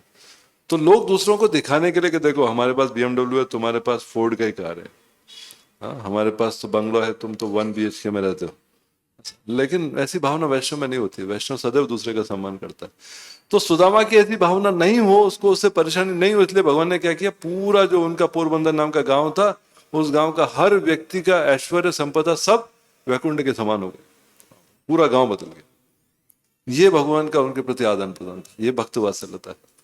उसको सुन करके हमको भी क्या होता है, क्या होता है, भगवान के प्रति भावना मिलती है कि भगवान जब भक्तों का इतना कुछ करते हैं तो भगवान का देने से कभी कुछ घटता नहीं है। देखिए उधार मांग के सुदामा ने दिया तो भगवान तो बोले कि से हमारे एक वेद व्यास प्रिय, तो उनका एक बार बिजनेस था वो घाटे में चला गया, कुछ पैसा नहीं रहा, दिल्ली मंदिर का निर्माण कार्य चल रहा था।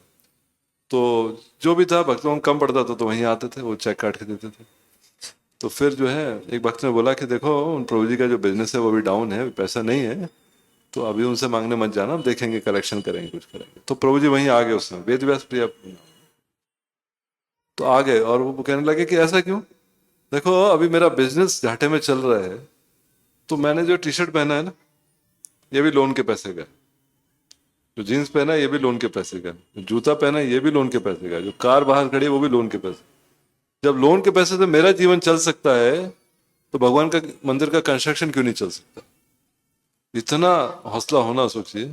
तो महाराज के इतने प्रिय शिष्य थे कि महाराज के जाने के बाद जो महाराज की अंगूठी थी, जो महाराज सदैव पहनते थे, परम पूज्य गोपाल कृष्ण गोस्वामी महाराज, वो अंगूठी उनके लिए दे करके गए, इतना आदान प्रदान था। तो इस प्रकार से सुदामा के प्रति हम देखते हैं भगवान पांडवों के प्रति इतना सौहार्द रखते थे, पांडवों के लिए कुछ भी करते थे, एकदम साधारण व्यक्ति जैसा कार्य करते थे। युधिष्ठिर महाराज के पैर छूते थे, हाँ अर्जुन को आलिंगन करते थे, माता कुंती के पैर छूते थे, एकदम साधारण व्यक्ति के जैसा, जबकि स्वयं भगवान है, सबको पता है, लेकिन शिष्टाचार का पालन करता हूं। तो जब पांडवों का 12 साल का वनवास और 1 साल का अज्ञातवास जब समाप्त हो गया, तो फिर वो उन्होंने बोला कि आप जाइए और संधि करके आइए, शांति का संदेश लेकर के जाइए, शांति दूत वाहक बन करके जाइए। तो वहां पर जाने लगे, भगवान गए, और दुशासन दुर्योधन ने सोचा कि अब भगवान को हम लोग या तो रिश्वत देके खरीद लेंगे, अपनी ओर ले लेंगे, या तो प्रलोभित कर लेंगे, आकर्षित कर लेंगे अपनी ओर, अच्छा खाना पीना पिला करके, क्योंकि वो माखन चोरी करके खाता था, तो खाने के लिए उसको चाहिए, तो हम लोग खिला देंगे, क्या अच्छा छप्पन वो खिला देंगे उसको, और नहीं माना तो क्या है, बंदी बना लेंगे। दोनों देखिए कितना आदमी दुष्ट हो सकता है कि जिसका सत्कार कर रहा है उसी को बंदी बनाने का प्लान कर रहा है। तो ये दुर्योधन की मानसिकता। तो भगवान गए वहां पर, और दुर्योधन ने कहा कि ये महल है आपके लिए और ये भोजन है। दुशासन का महल बहुत सुंदर था। भगवान ने कहा मुझे ना यहाँ रहना है ना यहाँ पर खाना है। जो मेरे भक्तों से द्वेष करता है उसे मैं स्वयं का ही द्वेषी मानता हूं, और उसका मैं कुछ भी चीज उससे स्वीकार नहीं करता हूं। जहां तक खाने की बात है, खाना तो व्यक्ति दो ही परिस्थिति में दूसरे के साथ खाता है, या तो भूखा हो, तो भूखा व्यक्ति तो कुछ भी खाता है ना। कभी कभी ट्रेन में जर्नी करते हैं, भोजन कुछ बच जाता है तो जो मांगने आता है उसको दे देते हैं, हमको नहीं खाना तो दे देते हैं, वो खा भी लेता है क्योंकि उसको कुछ खाने को चाहिए। या तो व्यक्ति भूखा हो, या फिर दूसरा जब दोनों के बीच में प्रेम का संबंध हो, प्रेम से लोग बुलाते हैं, अतिथि को रिश्तेदार को बुलाते हैं, खिलाते हैं, और अन्यथा कोई व्यक्ति नहीं करता है। तो ना तो मुझे भूख है और ना तुम्हें मुझसे किसी प्रकार का प्रेम है। तुम्हें पांडवों से ईर्ष्या है, पांडवों के प्रति जो ईर्ष्या भाव है उसको मैं मेरे प्रति ही ईर्ष्या भाव मानता हूं। ऐसा कह करके भगवान जो है दुर्योधन को छोड़ करके चले गए विदुर जी के यहाँ पे। और विदुर जी घर पर नहीं थे। विदुरानी एकदम से भगवान को देख करके इतनी आश्चर्यचकित हो गई, भगवान को बैठने के लिए स्थान दिया। कुछ लोग कहते हैं कि भगवान ने कहा मुझे भूख लगी, तो विदुरानी जो थी वो केले छील करके, कोई कहता है छिलके खिला दिए, केले फेंक दिए या केला खिलाया, जो भी किया हो, लेकिन फिर भी सब दृष्टि से देखा जाए तो केला सबसे सस्ता फल है ज्यादा महंगा। तो फिर बाद में विदुर जी आते हैं, भगवान वहीं पर लेटते हैं, और विदुर के जो गोद है उस पर अपना सिर रख करके सोते, तकिया मानते थे विदुर को, इतना प्रेम करते थे विदुर से। जबकि विदुर जो थे, जो कौरव थे इत्यादि थे, उनसे धन में, संपदा में, ऐश्वर्य में कम थे। लेकिन भगवान के लिए धन ऐश्वर्य संपदा की बात नहीं, भगवान केवल भक्तों के साथ आदान प्रदान करते।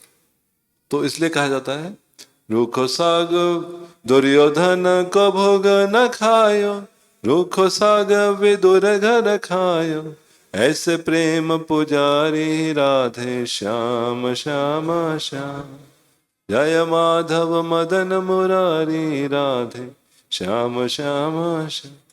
तो ऐसे प्रेम पुजारी। दुर्योधन का भोग नहीं खाया, लेकिन विदुर जी के घर जाके जो भी केले का छिलका पत्ता जो भी था वो खाया। तो भगवान जो है बाहरी चीजों पर निर्भर नहीं करते, भक्तों के साथ प्रेम का आदान प्रदान करते हैं। जो उनसे प्रेम करता है भगवान उनसे प्रेम करते हैं। भगवान एक बार मिथिला गए, तो मिथिला में दो भक्त थे।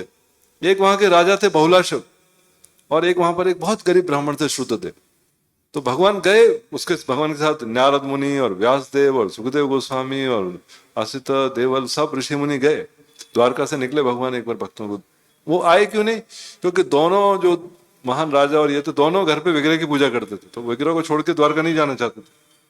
तो विग्रह की सेवा छोड़ के द्वारका नहीं जाना चाहते, तो द्वारकाधीश उनके घर पर आए। तो दोनों राज्य की सीमा पर दोनों बुलाने आ गए, बहुलाशव भी बुलाने आ गए और श्रुतदेव भी बुलाने आ गए।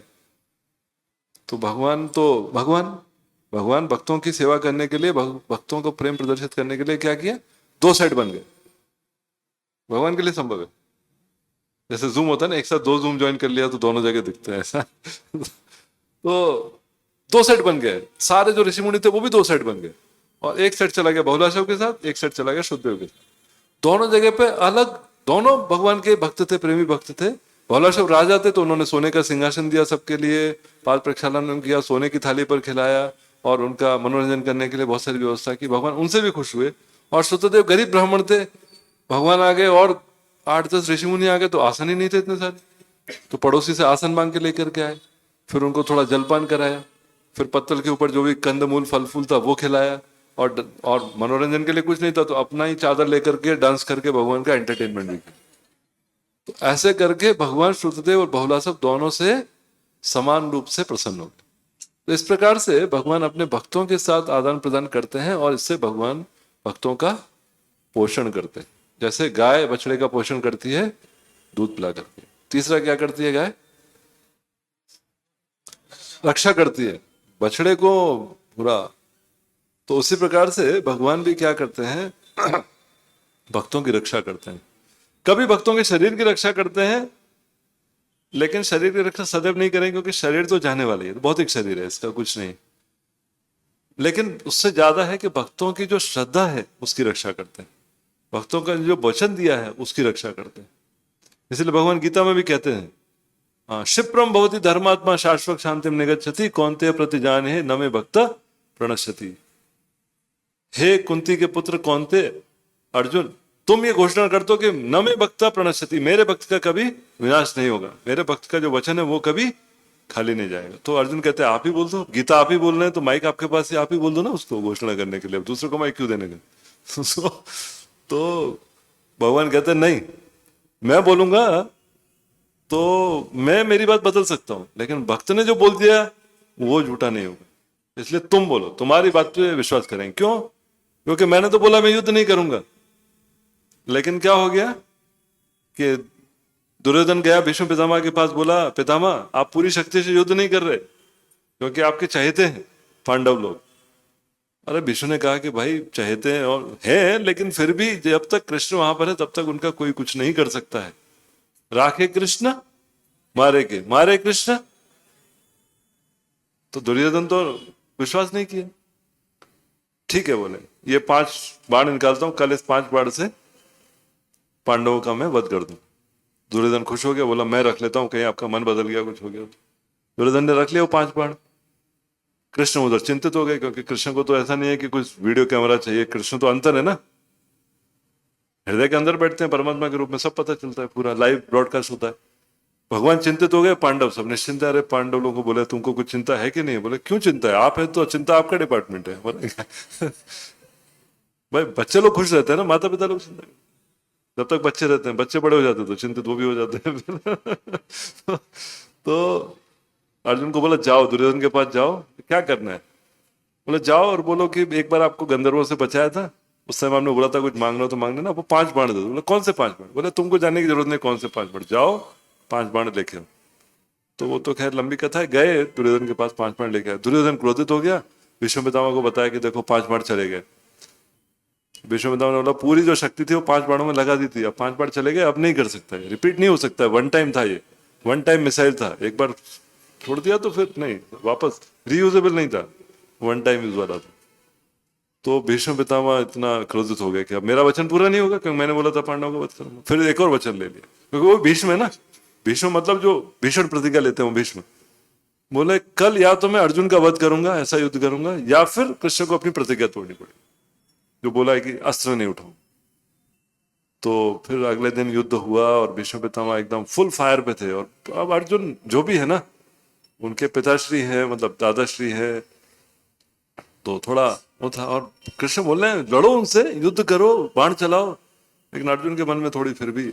और भीष्म पितामह एकदम फुल एंथुसियाज्म में थे, पूरे एंथुसियाज्म में। तो ऐसा हो गया कि अर्जुन के रथ का छत्र काट दिया, कृष्ण को भी 2-4 बाण मार दिए और घोड़ों को बाण मार दिए। अब ऐसा लगा कि अगर अर्जुन अभी ऐसे ही रहेगा, भीष्म पितामह ऐसे ही बाण चलाते रहेंगे तो अब अर्जुन का वध हो ही जाएगा। ऐसा देख करके कृष्ण जो उतर गए, वहां पे जो पहिया टूटा हुआ था उसको उठा लिया और चक्रपाणी बन गए। चक्रपाणी मतलब चक्र तो उठाते हैं लेकिन रथ का पहिया उठा लिया, रथांग पाणी बन गए। चक्र तो है ही, रथांग पाणी बन गए। पूरा पीताम्बर जो उनका वस्त्र था वो गिर गया, दौड़ करके जाने लगे जैसा एक सिंह हाथी की ओर आता है ऐसा करके आने लगे। और भीष्म पितामह वो भी भक्त हैं, वो तो महाजन, ये दृश्य को याद कर रहे हैं अपने अंतिम समय पर, उस फ्लैशबैक में उस सीन को याद कर रहे हैं, एकदम समर्पित हो गए कि आओ कृष्ण मुझे। अर्जुन जब तक उनके चरणों में गिर पड़े, बोले भगवान आप आपकी प्रतिज्ञा मत तोड़ो, मैं करता हूँ कुछ इंतजाम करता हूँ। जब तक शंख बज गया और उस दिन का युद्ध शांत हो गया। तो वो भगवान कहने लगे भविष्य में मैं रथांग पाणी बनने वाला हूं, इसलिए वचन तुम दे दो, तुम्हारा वचन कभी नहीं टूटेगा। अगर तुमने किसी को वचन दे दिया तो वो नहीं टूटेगा। और दूसरा कहां पर भगवान ने सिद्ध किया, अभी महाअवतार नरसिम्हा आरती, वो आरती मतलब चल रहा है ना, तो क्यों जब भगवान खंबे से निकले तो क्यों निकले?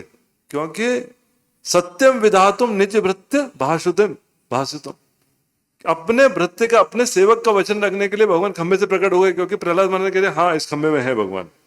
और भगवान ने कहा कि मैं नहीं निकला तो सदैव के लिए लोगों को लगेगा कि भक्त लोग कुछ भी कहीं भी बोल देते हैं और होता नहीं। सत्यम विधातुम निज भृत्य भाषितुम, प्रहलाद महाराज ने इंडिकेट करके कह दिया इस खंबे में ही है, तो निकल के आ गया उसी खंबे से। तो हिरण्यकशिपु को पूरा 100% पता था कि उसके अंदर भगवान नहीं है। कंस्ट्रक्शन के समय था वो उधर, उसने देखा था कहीं कोई नहीं है। तो ऐसा करके उसने जब खंबे को तोड़ा तो भगवान आ गए। तो भगवान तो कैसे भी वध कर सकते थे, नरसिंह रूप में क्यों आए? क्योंकि हिरण्यकशिपु को ब्रह्मा जी ने वरदान दिया था कि मेरे द्वारा जो 84 लाख यूनियां बनाई उससे तुम्हारा वध नहीं होगा। तो 84 लाख 1 नहीं है ना, नरसिंह, आधा नर आधा सिंह। और फिर युद्ध किया, वेट किया शाम होने का, क्योंकि ब्रह्मा जी ने इंश्योरेंस पॉलिसी निकाला था साइन करके, दिन में नहीं, रात में नहीं, अंदर नहीं, बाहर नहीं, अस्त्र से नहीं, शस्त्र से नहीं, और हवा में नहीं, पानी में नहीं, जल में, थल में नहीं। पूरा जितना इंश्योरेंस पॉलिसी था वो सब पूरा फुल प्रूफ था। लेकिन हिरण्यकशिपु को पता नहीं था ब्रह्मा जी के 4 सिर में दिमाग डालने वाले भगवान खुद हैं। जिस जिस दिमाग से उसने वरदान मांगा है और जिस 4 दिमाग से ब्रह्मा जी ने वरदान दिए है उनके ऊपर भगवान। तो भगवान ने बोला इंश्योरेंस पॉलिसी निकालो, चेकलिस्ट बनाओ। जल नहीं है, थल नहीं है, इधर है। दिन नहीं है, रात नहीं है, संध्या का समय है। अस्त्र नहीं है, शस्त्र नहीं, नाखून है। नाखून तो जीवित भी नहीं होते, मृत भी नहीं होते। हाँ, बाहर का काटो तो दर्द नहीं होता, थोड़ा अंदर कट गया तो पेन होता है। तो पूरा जब इंश्योरेंस पॉलिसी निकाला तो ब्रह्मा जी के वचन को सत्य करने के लिए पूरा इंश्योरेंस पॉलिसी को एज इट इज रख करके उसको सर्जरी किया। सत्यम विधातुम निज भृत्य भाषितुम। तो इस प्रकार से भगवान जो है भक्तों की रक्षा करते हैं, भक्तों के वचनों की रक्षा करते हैं। चक्रव्यूह के अंदर सब लोगों ने मिलकर के, 7 महारथियों ने मिलकर के अभिमन्यु का वध कर दिया। तो अर्जुन को पता चला, अर्जुन ने शाम को आया, और क्षत्रिय होते हैं तो रोते नहीं है, रोने से साथ साथ कुछ प्रतिज्ञा भी लेते हैं। जैसे भीमसेन ने प्रतिज्ञा ली थी कि दुशासन का मैं वध करूंगा, दुर्योधन की जंगा को तोड़ूंगा, मतलब क्षत्रिय का स्वभाव होता है। तो तुरंत प्रतिज्ञा ले लिया कि जिस जयद्रथ ने, क्योंकि जयद्रथ ने क्या किया कि अभिमन्यु का वध होने के बाद उसके सिर को लात मारा। तो अब अर्जुन ने प्रतिज्ञा ले लिया कि कल सूर्यास्त तक अगर जयद्रथ का मैंने वध नहीं किया तो मैं भी अग्नि में चला जाऊं। और कौरवों के कैंप में तो दिवाली मनाने लगे वो लोग, बोले हो गया अभी तो क्या। अरे अपने पास अभी तक सब लोग हैं ना, भीष्म तो चले गए थे, द्रोणाचार्य तो थे, द्रोणाचार्य है, कृपाचार्य है, कर्ण है। बोले पूरी आर्मी को स्ट्रेट लाइन में लगा देंगे, पूरी आर्मी को स्ट्रेट लाइन में लगा देंगे तो 50 मील लंबी तो आर्मी हो जाएगी। कितना निकालेंगे? और एक दिन की तो बात है, सूर्य उदय से सूर्यास्त, बस उतना ही तो है। वो पहुंच नहीं पाया। जयद्रथ तो डर गया, बोला मैं भाग के चला जाता हूँ। बोले नहीं भागो मत, पीछे रहो। भाग के कैसे जाएंगे क्षत्रिय? तो जयद्रथ को एकदम पीछे रखा और अर्जुन अंतिम संस्कार किया, सब हो गया, अर्जुन सो गया, थके हुए थे। और भगवान को इधर नींद नहीं आ रही, यार कैसी प्रतिक्रिया ले लिया। इधर द्रोणाचार्य, इतने सारे लोग हैं, उनके रहते रहते क्या जयद्रथ तक पहुंचना आसान है क्या? वो भी डिक्लेयर कर दिया, बिना डिक्लेयर करते तो थोड़ा अलग होता था। तो अर्जुन जब सोता भी था ना तो उसके रोम रोम से ऐसा कृष्ण कृष्ण ऐसा आता था, इतने बड़े भक्त थे। तो भगवान ऐसा विचार कर रहे थे, रात में इधर से उधर घूम रहे थे। रात में फिर आह्वान किया, तो अपने इसको बुलाया, सारथी को। कौन? दारुक को बुलाया, बोला मेरा रथ रखो, रथ के अंदर सारे जो है आयुध रखो, और जो है मेरे 4 घोड़े, भगवान के सब चीजें पर्सन है, 4 घोड़े उनका भी नाम है, शैब्य है, किल्बिष है, उनका रंग भी है। तो बोले कि रथ रखो और घोड़े तैयार रखो और तुम रहो, और जब मैं एक विशेष राग में शंख बजाऊंगा तो तुरंत उसको लेकर के आ जाना, प्रकट हो जाना आप। बोले ठीक है। बोले कि अगर कल अर्जुन नहीं पहुंच पाए जयद्रथ तक तो मैं स्वयं अपनी प्रतिज्ञा तोड़ करके पूरे कौरवों का संहार कर दूं, ना रहेंगे कौरव, ना रहेगा कोई बोलने वाला कि क्या हुआ क्या नहीं हुआ। भगवान फिर जाकर के थोड़ा विश्राम किया। अगले दिन जब युद्ध चालू हुआ तो अर्जुन भी पूरा फुल फॉर्म में थे, लेकिन पहुंचना इतना मुश्किल था जयद्रथ तक, सब लोग थे तो बहुत सारी उसमें बाधाएं आई, उनका तो वर्णन था। फिर भी पहुंच नहीं पाए, सूर्यास्त होने का समय आ गया। तो भगवान ने अर्जुन को पूछा, देखो गीता याद है कि नहीं? क्या बोला था गीता की याद में? नष्टो मोह स्मृति लब्ध्वा त्वत्प्रसादात् मयि अच्युत। और क्या बोला था? करिष्ये वचनं तव की तरह था। हाँ, गतिस्मो, हाँ, इससे तो उसमें गत संदेह है, करिष्य वचन दो, याद है ना, करिष्य वचन दो, मैं जो बोलूंगा वो करने। बोला यस याद है, पूरा रिवाइज कर लिया, कोई दिक्कत नहीं। तो अभी पहुंच नहीं पा रहे, अभी चलते चलते एकदम से सूर्यास्त हो गया, और कौरवों के उधर तो फिर सब तैयार था पूरा, वो अपना क्या रहता है, दिवाली के पटाखे वटाखे सब चालू कर दिए उन्होंने, तो बोला सूर्यास्त हो गया, अब तो अर्जुन अग्नि में उतरेगा। कृष्ण ने बोला बाण चलाओ, पाशुपत अस्त्र चलाओ। जयद्रथ आ गया सामने, वो भी देखने के लिए आ गया था कैसे होने वाला है, बोला चलाओ अभी। तो अर्जुन का क्या था कि अर्जुन का विश्वास रहता था कि कृष्ण ने बोला है वही करना है, क्या नैतिकता है, क्या अनैतिकता है, क्या सत्य है, क्या झूठ है, ये सब नहीं, करिष्ये वचनम तव, ये शरणागति है, अपना दिमाग नहीं लगाया, भगवान के वचन का पालन किया। और भगवान ने बोला कि ऐसा बाण चलाओ कि इनके जो पिताजी हैं, जो जो यहां से करीब 20 मील दूर वहां पर चला थे, उनके गोद में वो सिर गिरना चाहिए, ऐसा उसको जीपीएस लगा दो। उसको बाण चलाया, अभी सूर्य अस्त हो चुका है, बाण चलाया, और कौरव लोग बोलने चले ये तो अन्याय है, ये तो क्षत्रिय धर्म के विरोध में है, इसकी प्रतिज्ञा भंग हो गई।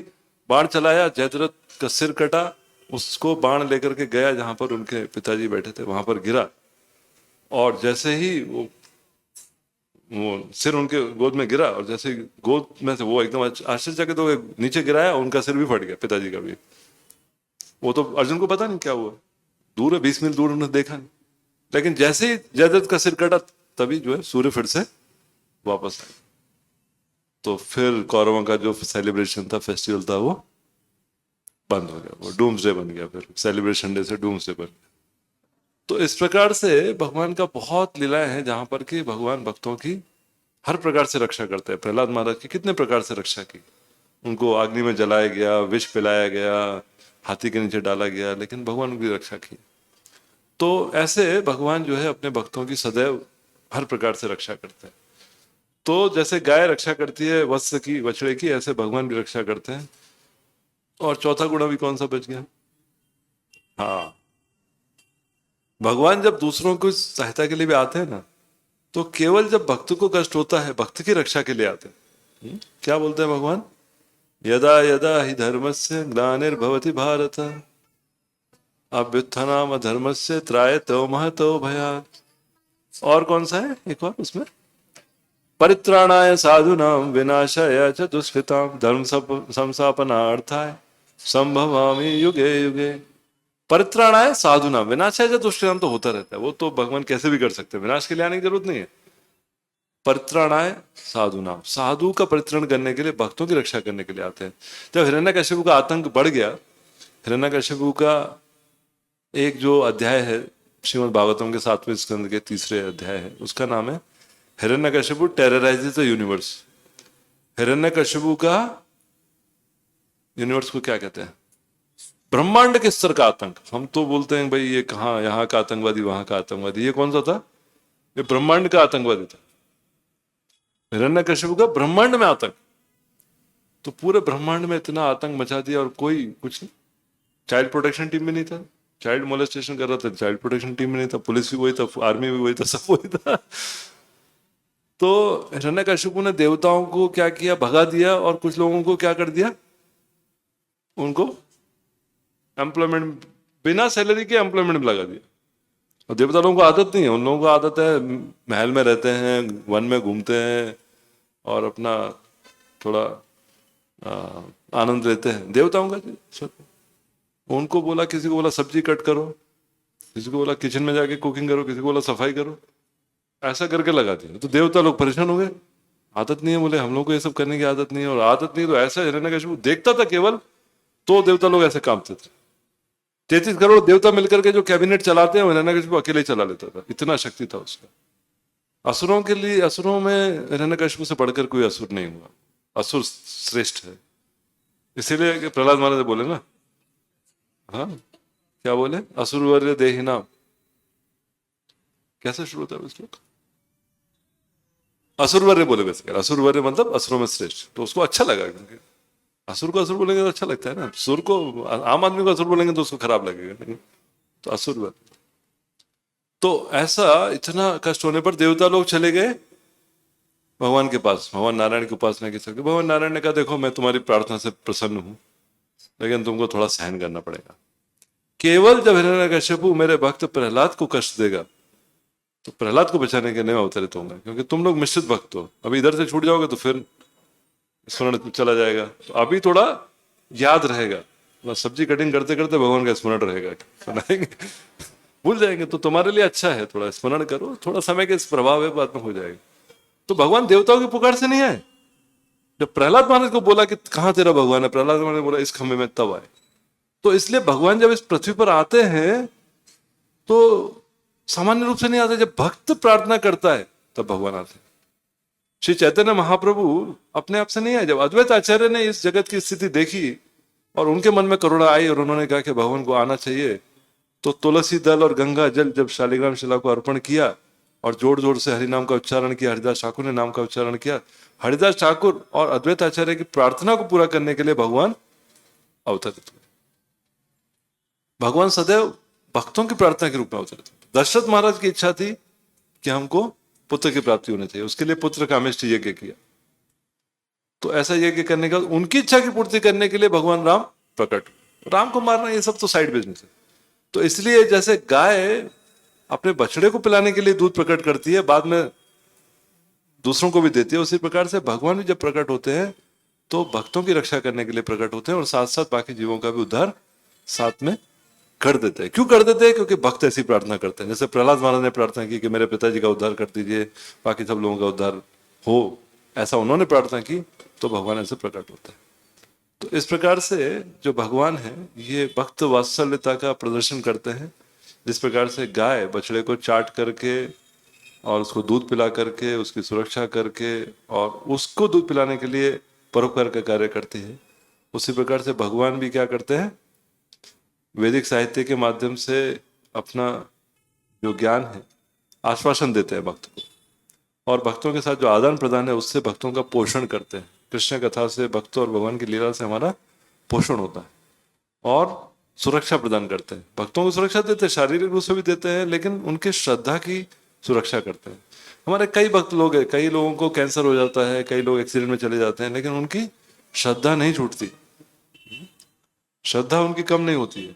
एक भक्त थे, अभी मंदिर का सफाई चल रहा था लास्ट संडे को ही, तो पानी डाल दिया उन्होंने, क्लीनिंग वालों ने, ये दौड़ के थोड़ा आए, फिसल गए और जो सिर था वो पीछे मार्बल को लग गया, बेहोश हो गए। तुरंत उनको आईसीयू वगैरह में एडमिट किया, 3 दिन आईसीयू में थे लेकिन सुरक्षित थे। तो अभी मैंने उनको फोन किया, क्या प्रभु जी ठीक है? मैंने बोला सॉरी वो पानी था, हम लोग को थोड़ा लेट सफाई चालू करना। नहीं बोले ये तो मेरा कर्म फल था, शायद मेरा सिर फटना चाहिए था, कुछ बड़ा होना चाहिए था, लेकिन भगवान की कृपा है कि थोड़ा सा ही कुछ हुआ और इंश्योरेंस ने, बाकी कंपनी के इंश्योरेंस ने एक्सपेंसेस कवर कर लिया और बाकी कुछ नहीं, मैं वापस घर पे आ गया। तो ये छोटी चीज नहीं है।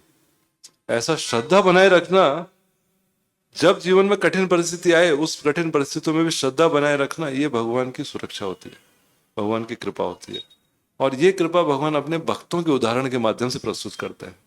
तो जैसे हमारे जीवन में प्रभुपाद जी को भगवान ने शिला प्रभुपाद जी को भेजा, तो शिला प्रभुपाद जी के जीवन के माध्यम से हम भगवान की कृपा उनके ऊपर समझ सकते हैं, और शिला प्रभुपाद जी के माध्यम से भगवान की कृपा हम हमारे ऊपर भी अनुभव कर सकते हैं। प्रभुपाद जी के जीवन में बहुत कष्ट आए, लेकिन कभी भगवान के प्रति उनकी श्रद्धा कम नहीं। घर वालों ने सहयोग नहीं किया, बिजनेस डूब गया, स्वास्थ्य ठीक नहीं रहा, गुरु भाइयों ने संग नहीं दिया, लेकिन फिर भी प्रभुपाद जी भगवान की सेवा करने के लिए सदैव तत्पर रहे। और फिर भगवान ने उनके साथ आदान प्रदान किया। तो आप देखिए, जिस मंदिर में भगवान है उस मंदिर में श्रील प्रभुपाद जी है। डीटी बाद में आता है, प्रभुपाद जी का डीटी पहले आता है, लेकिन सेंटर में भी है प्रभुपाद जी डीटी। तो उस प्रकार से भगवान और भक्त के बीच में ये बहुत प्रेम का संबंध होता है। रियल रोमांस जो होता है, रोमांस का आजकल बहुत सारा प्रचलन चलता है, लेकिन वास्तविक जो रोमांस होता है, वास्तव में जो प्रेम का संबंध होता है, वो केवल भगवान और भक्त के बीच में होता है, क्योंकि वो वास्तविक होता है, वो शाश्वत ज्ञान के ऊपर आधारित होता है। तो जो ये जो अशाश्वत शरीर है, भौतिक शरीर है, इसके ऊपर आधारित नहीं होता है। तो इस प्रकार से जब हम भगवान के गुणों के ऊपर मनन करेंगे, उनकी भक्त वात्सल्यता के ऊपर मनन करेंगे, और उनके हर धाम में आप जाएंगे, इतने सारे भक्तों के साथ भगवान की लीला है। श्रीरंगम जाइए, तिरुपति बालाजी जाइए, जगन्नाथपुरी जाइए, वृंदावन जाइए, क्या सुनते हैं? भगवान और भक्तों की लीला ही सुनते हैं। हाँ, वृंदावन में कैसे भगवान राधा गोविंद के रूप में प्रकट हुए, राधा मदन मोहन के रूप में प्रकट हुए, कैसे जयपुर चले गए, कितना लीला है। तो उनको सुन करके क्या होता है, हमारे मन में भगवान के प्रति आकर्षण जागृत होता है, भगवान को प्रेम करने की इच्छा जागृत होती है, भगवान के लिए कुछ सेवा करने की इच्छा जागृत होती है। और यही भगवान का इस जगत में आकर के लीला करने का प्रमुख उद्देश्य होता है। तो समय थोड़ा ज़्यादा हो गया, टॉपिक थोड़ा लंबा था, इसके लिए अभी हम यहाँ पर विराम देंगे। जस्ट 3 मिनट बाकी है 8:30 बजने में, तो 1 या 2 प्रश्न होगा तो थोड़ा सा प्रश्न उत्तर लेंगे। ऐसे तो लीला कथा थी आज, कोई ज़्यादा टेक्निकल में बोला नहीं, तो ज़्यादा कथा प्रश्न नहीं होंगे शायद। कोई प्रश्न है तो आप पूछ सकते हैं, अन्यथा यहाँ पर विराम। हरे कृष्ण प्रभु जी, बहुत बहुत धन्यवाद आपका प्रभु जी। तो भगवान के गुणों के बारे में तो आपने बताया, लेकिन बताते बताते आपने जो एक अर्जुन का गुण बता दिया, बहुत फैसिनेटिंग लगा हमको कि ज्यादा मोरालिटी सही गलत का बहुत चिंतन नहीं करते थे, भगवान जो बोले वो करना है। तो बहुत बार फेल हो जाते हैं उधर हम लोग, मतलब वो वाला गुण नहीं आ पाता कि थोड़ा दिमाग लगा देते हैं या जो भी है। तो थोड़ा उस पे आप थोड़ा सा और 2 मिनट चर्चा करेंगे प्रभु जी तो अच्छा रहेगा। अच्छा प्रश्न है। देखिए, अर्जुन के समक्ष तो भगवान साक्षात थे, वहां पर भगवान ने साक्षात बोला। तो ये हमारे भक्ति में श्रद्धा के स्तर के अनुसार होता है। तो अर्जुन तो शुद्ध भक्त है, पूर्ण रूप से शुद्ध है, कोई कलमश नहीं है, कोई अनर्थ नहीं है, किसी प्रकार का कोई संदेह नहीं, पूर्णतः आश्रित है, पूर्णतः शरणागत है। शरणागति के पूरे 6 लक्षण उन्होंने प्रदर्शित किए। हमारा लेकिन क्या है, हम साधक हैं। तो साधक स्तर पर क्या होता है कि हम प्रैक्टिशनर है, प्रैक्टिस कर रहे हैं, इसलिए परफेक्ट नहीं है। Practice makes a man perfect. साधना करते करते हम सिद्ध बनते हैं, वही साधक है। तो साधक के रूप में क्या करना चाहिए, अगर हमको कोई आदेश निर्देश मिलता है तो चर्चा कर लेनी चाहिए। कुछ अगर हमको लग रहा है कि ये ऐसे अच्छा नहीं होगा, कुछ और करना है, तो पूछ लेना चाहिए। नहीं कर पाएंगे तो बता देना चाहिए। कुछ लेट हो रहा है तो सूचना दे देनी चाहिए। तो हमको क्या करना चाहिए, कम्युनिकेट करना चाहिए। हमारे स्तर पर कम्युनिकेशन जरूर करना चाहिए। जो हमारा मत है वो दे देना चाहिए, प्रभु जी ऐसा नहीं, ऐसा करने में क्या है, और चर्चा कर सकते हैं। क्योंकि हो सकता है हमारा पूर्णतः समर्पण नहीं हो, और दूसरा है कि हमारे समक्ष भी हो सकता है कोई शुद्ध भक्त नहीं हो जो हमको आदेश दे रहा है, क्योंकि शुद्ध भक्त बहुत उच्च स्तर के होते हैं। तो हमारा जो व्यवहारिक जीवन है उसमें क्या करना चाहिए, चर्चा अवश्य करना चाहिए, और उसको गंभीरतापूर्वक लेना चाहिए। जो हमको बताया गया है करने का पूरा प्रयास करना चाहिए। करने में कुछ समस्या आ रही है, किसी कारणवश नहीं कर पा रहे, या मन में संशय है, तो उसका क्या करना चाहिए, निवारण करना चाहिए, अवश्य करना चाहिए। तो वो हमारे लिए करिष्य वचनम तब का थोड़ा प्रैक्टिकल वर्जन है कि भाई आपको कुछ बोला गया है, आप चर्चा कर लो, कुछ ऐसा क्यों नहीं, ऐसा कर सकते हैं, अपना विचार रख दीजिए। वो भी अपना विचार बताएंगे, ऐसा उन्होंने क्यों बोला है, फाइनल करके कर लीजिए। और अगर करना भी है लेकिन कुछ समस्या आ रही है तो बतला दीजिए, कुछ विलंब हो रहा है तो बता दीजिए। इसलिए उस स्तर पे हमको रहना चाहिए। हम करिष्य वचनम तो अब इस स्तर पे अभी नहीं कर पाएंगे। जब शुद्ध भक्त बन जाएंगे, भगवान साक्षात आदेश देंगे तो फिर कर। भगवान कभी कोई परीक्षा भी लेते हैं। देखिए, करिष्य वचन तो मतलब ब्लाइंड फोल्डेड नहीं था। जब अश्वत्थामा को पकड़ के लेके आ गए तो द्रौपदी ने बोला इसको छोड़ दो, भीमसेन ने बोला इसको मार दो, कृष्ण ने कहा दोनों को संतुष्ट करो। तो मार दिया जाए, छोड़ दिया जाए, क्या किया जाए। भगवान ने नहीं बोला अब क्या करना है। तो भगवान ने अंदर से उनको प्रेरणा दी। तो भगवान अंदर से कब प्रेरणा देते हैं, जब हम क्या करते हैं, 10.10 गीता का, तेषाम सतत युक्ता नाम, तो सतत रूप से युक्त रहते हैं, सेवा में लगे रहते हैं। भजताम प्रीतिपूर्वकम, और प्रीति से भजन करते हैं, प्रीतिपूर्वक। 2 चीजें करते हैं। तो तेषाम सतत युक्ता नाम भजताम प्रीतिपूर्वकम ददामि बुद्धि योगम तम ये नमाम उपयांति थे। तो वो स्तर ऊपर है जब हम सतत रूप से सेवा में लगे। अभी क्या है, चर्चा करना चाहिए, क्योंकि इंस्टीट्यूशन है, अधिकारी है, मैनेजमेंट है, ऑर्गेनाइजेशन, तो चर्चा कोई प्रॉब्लम नहीं है। अपने मत से आसक्त नहीं रहना चाहिए, लेकिन चर्चा करके जो निर्धारित होता है फिर उसको करने के लिए पूरा विश्वास पूर्वक उसको करना चाहिए। ठीक है, हरे कृष्ण। थैंक यू प्रभु जी। हरे कृष्ण। अच्छा, प्रभु जी का एक प्रश्न। हरे कृष्ण प्रोडनतम, thank you for wonderful class. प्रभु जी, आपने एक पॉइंट बताया कि कभी भी 2 लोग मिलते हैं तो वहाँ आदान प्रदान होता है। तो हम लोग भी काफी बार मंदिर जाते हैं लेकिन कुछ लेके नहीं जाते कभी कभी। तो लेकिन आपने एक बताया कि 2 व्यक्ति जब रहते हैं तो बात करते हैं, तो उसमें भी आदान प्रदान हो जाता है। तो अगर कुछ नहीं भी ले जाते तो बात कर सकते भगवान से, तो आदान प्रदान हो गया। हाँ बिल्कुल, नहीं वो नहीं, वास्तविकता है भगवान के लिए। अगर जब हम प्रार्थना करते हैं ना, भगवान से बात करते हैं, प्रार्थना करते हैं, तो वो भी आदान प्रदान माना जाता है। लेकिन हमको वैष्णव शिष्टाचार, वैष्णव जो पद्धति, उसके अनुसार प्रार्थना करनी चाहिए। अभी क्या है ना, एक व्यक्ति गया, भगवान ने बोला आ गए, हाँ बोला आ गए, क्या चाहिए, बोला मेरा 10वीं का एग्जाम चल रहा है, पास करा दो, बोला ठीक है, चला गया। 2 साल के बाद आया, बोला अब क्या हो गया, 12वीं का एग्जाम आ गया, पास करा दो, हो गया। फिर आया, बोला इंजीनियरिंग में एडमिशन करा दो, 1 साल ड्रॉप कर दिया मैंने, तो एडमिशन हो गया। फिर 3 साल आया नहीं, 3 साल के बाद बोला अभी क्या हो गया, प्लेसमेंट की कंपनी आ रही है, कंपनी में करो, तो फिर आ गया, प्लेसमेंट हो गया। उसके बाद फिर 3 साल हो गए, बोला अभी क्या, विवाह विवाह करा दो। उसके बाद विवाह हो गया। फिर 4 साल के बाद बोले अभी संतान उत्पत्ति, फिर आया ही नहीं वो। फिर आया 15 साल के बाद, भगवान बोले अभी क्या हो गया, बोला बच्चा 10वीं में आ गया। तो भगवान के साथ जो आदान प्रदान है वो लेन देन वाला नहीं होना चाहिए। भगवान का सौंदर्य का, जैसे ब्रह्म संहिता हम गाते हैं ना, वो गाना चाहिए, या कोई वैष्णव गीत गाना चाहिए, हमारा जो स्थिति है वो बताना चाहिए। तो आदान प्रदान होना चाहिए एकदम हार्ट टू हार्ट, उसमें बहुत आत्मीयता है। लेकिन बिजनेस माइंडेडनेस है कि आप मेरे लिए ये करो और मैं आपके लिए नारियल फोड़ूंगा, आप मेरे लिए ये करेंगे तो मैं धागा बांधूंगा, ये सब आदान प्रदान, ये बिजनेस माइंडेड है ना, दुकानदारी हो जाती है, व्यवसाय हो जाता है। तो व्यवसाय में संतुष्टि नहीं मिलती। तो हम लोग प्रणाम करते हैं, प्रणाम भी ध्यानपूर्वक करेंगे, वो भी एक सेवा है। भगवान के मंदिर की प्रदक्षिणा करते हैं, वो भी सेवा है। भगवान से प्रार्थना करते हैं, वो भी सेवा है। तो सारी चीजें हैं। लेकिन जिसको हम प्रेम करते हैं उसके लिए कंजूसी नहीं करते, उसके लिए हम ज्यादा से ज्यादा ही देते हैं। जहां संबंध नहीं है वहां पे औपचारिकता करते हैं, बराबर है? जहां पे संबंध नहीं है वहां पे क्या करते हैं, औपचारिकता करते हैं। जैसे मान लीजिए ऑटो वाला है, तो ऑटो वाले का 50 का बिल हुआ तो 50 ही देते हैं ना, उसको नहीं बोलते कि चलो भाई 10 रुपये और रख लो, ऐसा नहीं है। लेकिन घर पे कोई आता है, रिश्तेदार आता है, कोई बच्चा आता है, तो उसको हम पैसा देते हैं ना। हिंदू अपना भारतीय उसमें है, कोई मामा भांजे का संबंध हुआ या कुछ होता है, तो वहां ये नहीं देखते कि क्या है, वहां ज्यादा से ज्यादा देते हैं। या रक्षाबंधन अभी आ रहा है तो रक्षाबंधन में देते हैं, तो उधर कैलकुलेट करके नहीं देते। तो इसी प्रकार से भगवान से प्रेम बनाना है और प्रेम बढ़ाना है तो हमको प्रयास करना पड़ेगा। बिना प्रयास किए और बिना समय दिए कुछ भी नहीं होता है। जिससे भी हम प्रेम करते हैं आज, उनको प्रेम बनाने के लिए भी समय देना पड़ा और बनाए रखने के लिए भी समय देना पड़ता है। हाँ?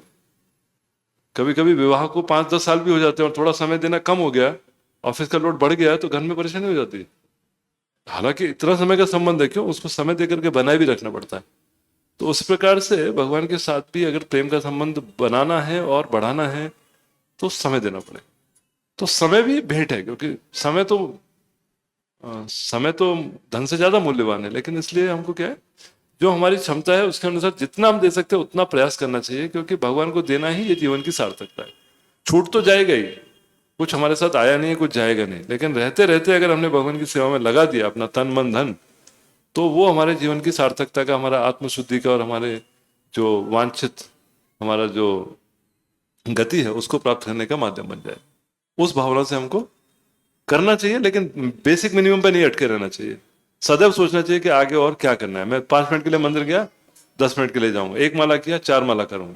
आप हर दिन आकर के माला कीजिए तो भगवान को और कुछ नहीं चाहिए, वो बहुत बड़ी चीज। 16 माला मंदिर में आके कीजिए तो बहुत बड़ा गिफ्ट है, कोई प्रॉब्लम नहीं है उसमें। ठीक है,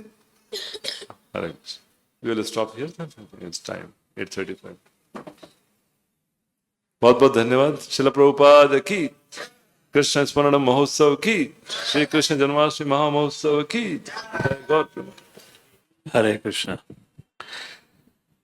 जैसे पिछले सत्र में चर्चा कर रहे थे, इस सीरीज का उद्देश्य है आने वाले जन्माष्टमी के लिए हमारी चेतना का तैयारी करने के लिए, विकास करने के लिए।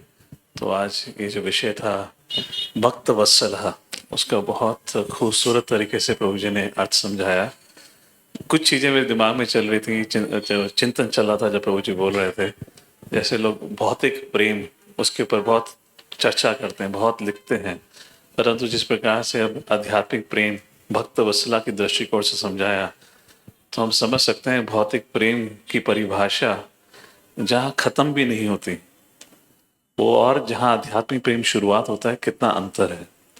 आप लोगों में से कितने लोगों ने ये महाअवतार नरसिम्हा मूवी जिसका उल्लेख प्रभु जी कर रहे थे, कितने लोगों ने वो पिक्चर देखी है? हाथ खड़ा करिए। Yesterday we all went, yeah, last night. So आपको याद होगा उसमें एक प्रमुख सीन था जब प्रहलाद को समुद्र में फेंका गया था और वरुण देव आते हैं दर्शन लेने के लिए, तो प्रहलाद उनसे विनती करते हैं कि मेरी सिर्फ एक ही इच्छा है कि आप मुझे अगर मुझे कुछ देना चाहते हैं तो मुझे मेरे प्रभु का दर्शन दिला दीजिए। Long story short, so you remember Prahlad is crying that time. और जब प्रहलाद रो रहे थे, तो the moment he closes his eyes, Vishnu appears. And Vishnu picks up in his hand like this, and Prahlad opens his eyes, and with tears in his eyes, he's offering his prayers. He said, "Hey Prabhu, I'm so fallen. मैं असुर योनि में जन्मा हूँ, फिर भी आप मेरी इच्छा पूर्ति करने के लिए आप आ गए हैं। आपके दर्शन के उपरांत मुझे कुछ और नहीं चाहिए, मैं आपका सेवक हूँ." So if you remember that time, Lord Vishnu said, "Prahlad, no, I am your servant." So I was just thinking, आज का जो ये क्लास रहा है, जिन लोगों ने वह पिक्चर नहीं देखी है, please go and watch that movie. आज का विषय आपको बहुत एक प्रकार से प्रेरणा देगा, और आपको नरसिम्हदेव और प्रहलाद के बीच में जो संबंध जो जिस प्रकार से उस लीला में आता है, तो आपको इस भक्त वत्सला जो विषय था, जो प्रभु जी ने इतने खूबसूरत तरीके से समझाया है, आपको उसका और अच्छा एक्सपीरियंस होगा। And will prepare your heart. We all are here assembled just to prepare ourselves for welcoming the Lord on the 16th of August. Again, I said this last week, again I'll make a point based on what Prabhuji was saying. ये यथा माम प्रपद्यन्ते ताम सतैव भजाम्यहम्। हम सब पे मौका है, एटलीस्ट कुछ और नहीं तो साल में एक दिन, 16 अगस्त के दिन, वैसे भी 15 अगस्त से एक दिन पहले छुट्टी है। If we can just take out these 2 days, 16th August is Saturday, if we can just take out this day, anyways we are idle. Even if you're not idle, just keep your things aside for a day in a year. Just try to render service. Srila Prabhupada 1966 recording में हरे कृष्ण महामंत्र का अर्थ बताते हैं। We are praying to the Lordship, my dear Srimati Radharani and Lord Shri Krishna, kindly engage me in your devotional service. आध्यात्मिक प्रेम की शुरुआत ही वही होती है जहाँ हम मांगना नहीं, अब कहते हैं अब मैं आपके लिए क्या कर सकता हूँ। So being inspired with this beautiful lecture, I hope आप लोग के अंदर ये प्रेरणा आएगी कि कम से कम एटलीस्ट कुछ नहीं तो 16 अगस्त वाले दिन, वह दिन आप भगवान की सेवा के लिए। I'm not going to ask anything, I'm not going to demand anything, I'm not going to get distracted with anything. Let me just surrender, let me just do something for the Lord. बाकी साल भर बिना मांगे भी भगवान हमारा पोषण कर ही रहे हैं, भगवान हमारा पालन पोषण कर ही रहे हैं। Why don't just one day? So with that, I'd like to thank Prabhuji for beautifully setting our consciousness, preparing us for this most auspicious day. उसकी क्या विशेषता हमने पिछले सत्र में भी चर्चा करी थी। Somehow you believe or don't believe, just take part in it. Your life will be transformed. So let's thanks Prabhuji wholeheartedly for this beautiful presentation on the topic of Bhakta Vatsala, and drawing with the parallels of what exactly the love of mother cow to the calf. By once loudly chanting the Hare Krishna Mahamantra. Hare Krishna, Krishna Krishna, Hare Hare, Hare Ram, Ram Ram, Hare Hare, Hare Krishna.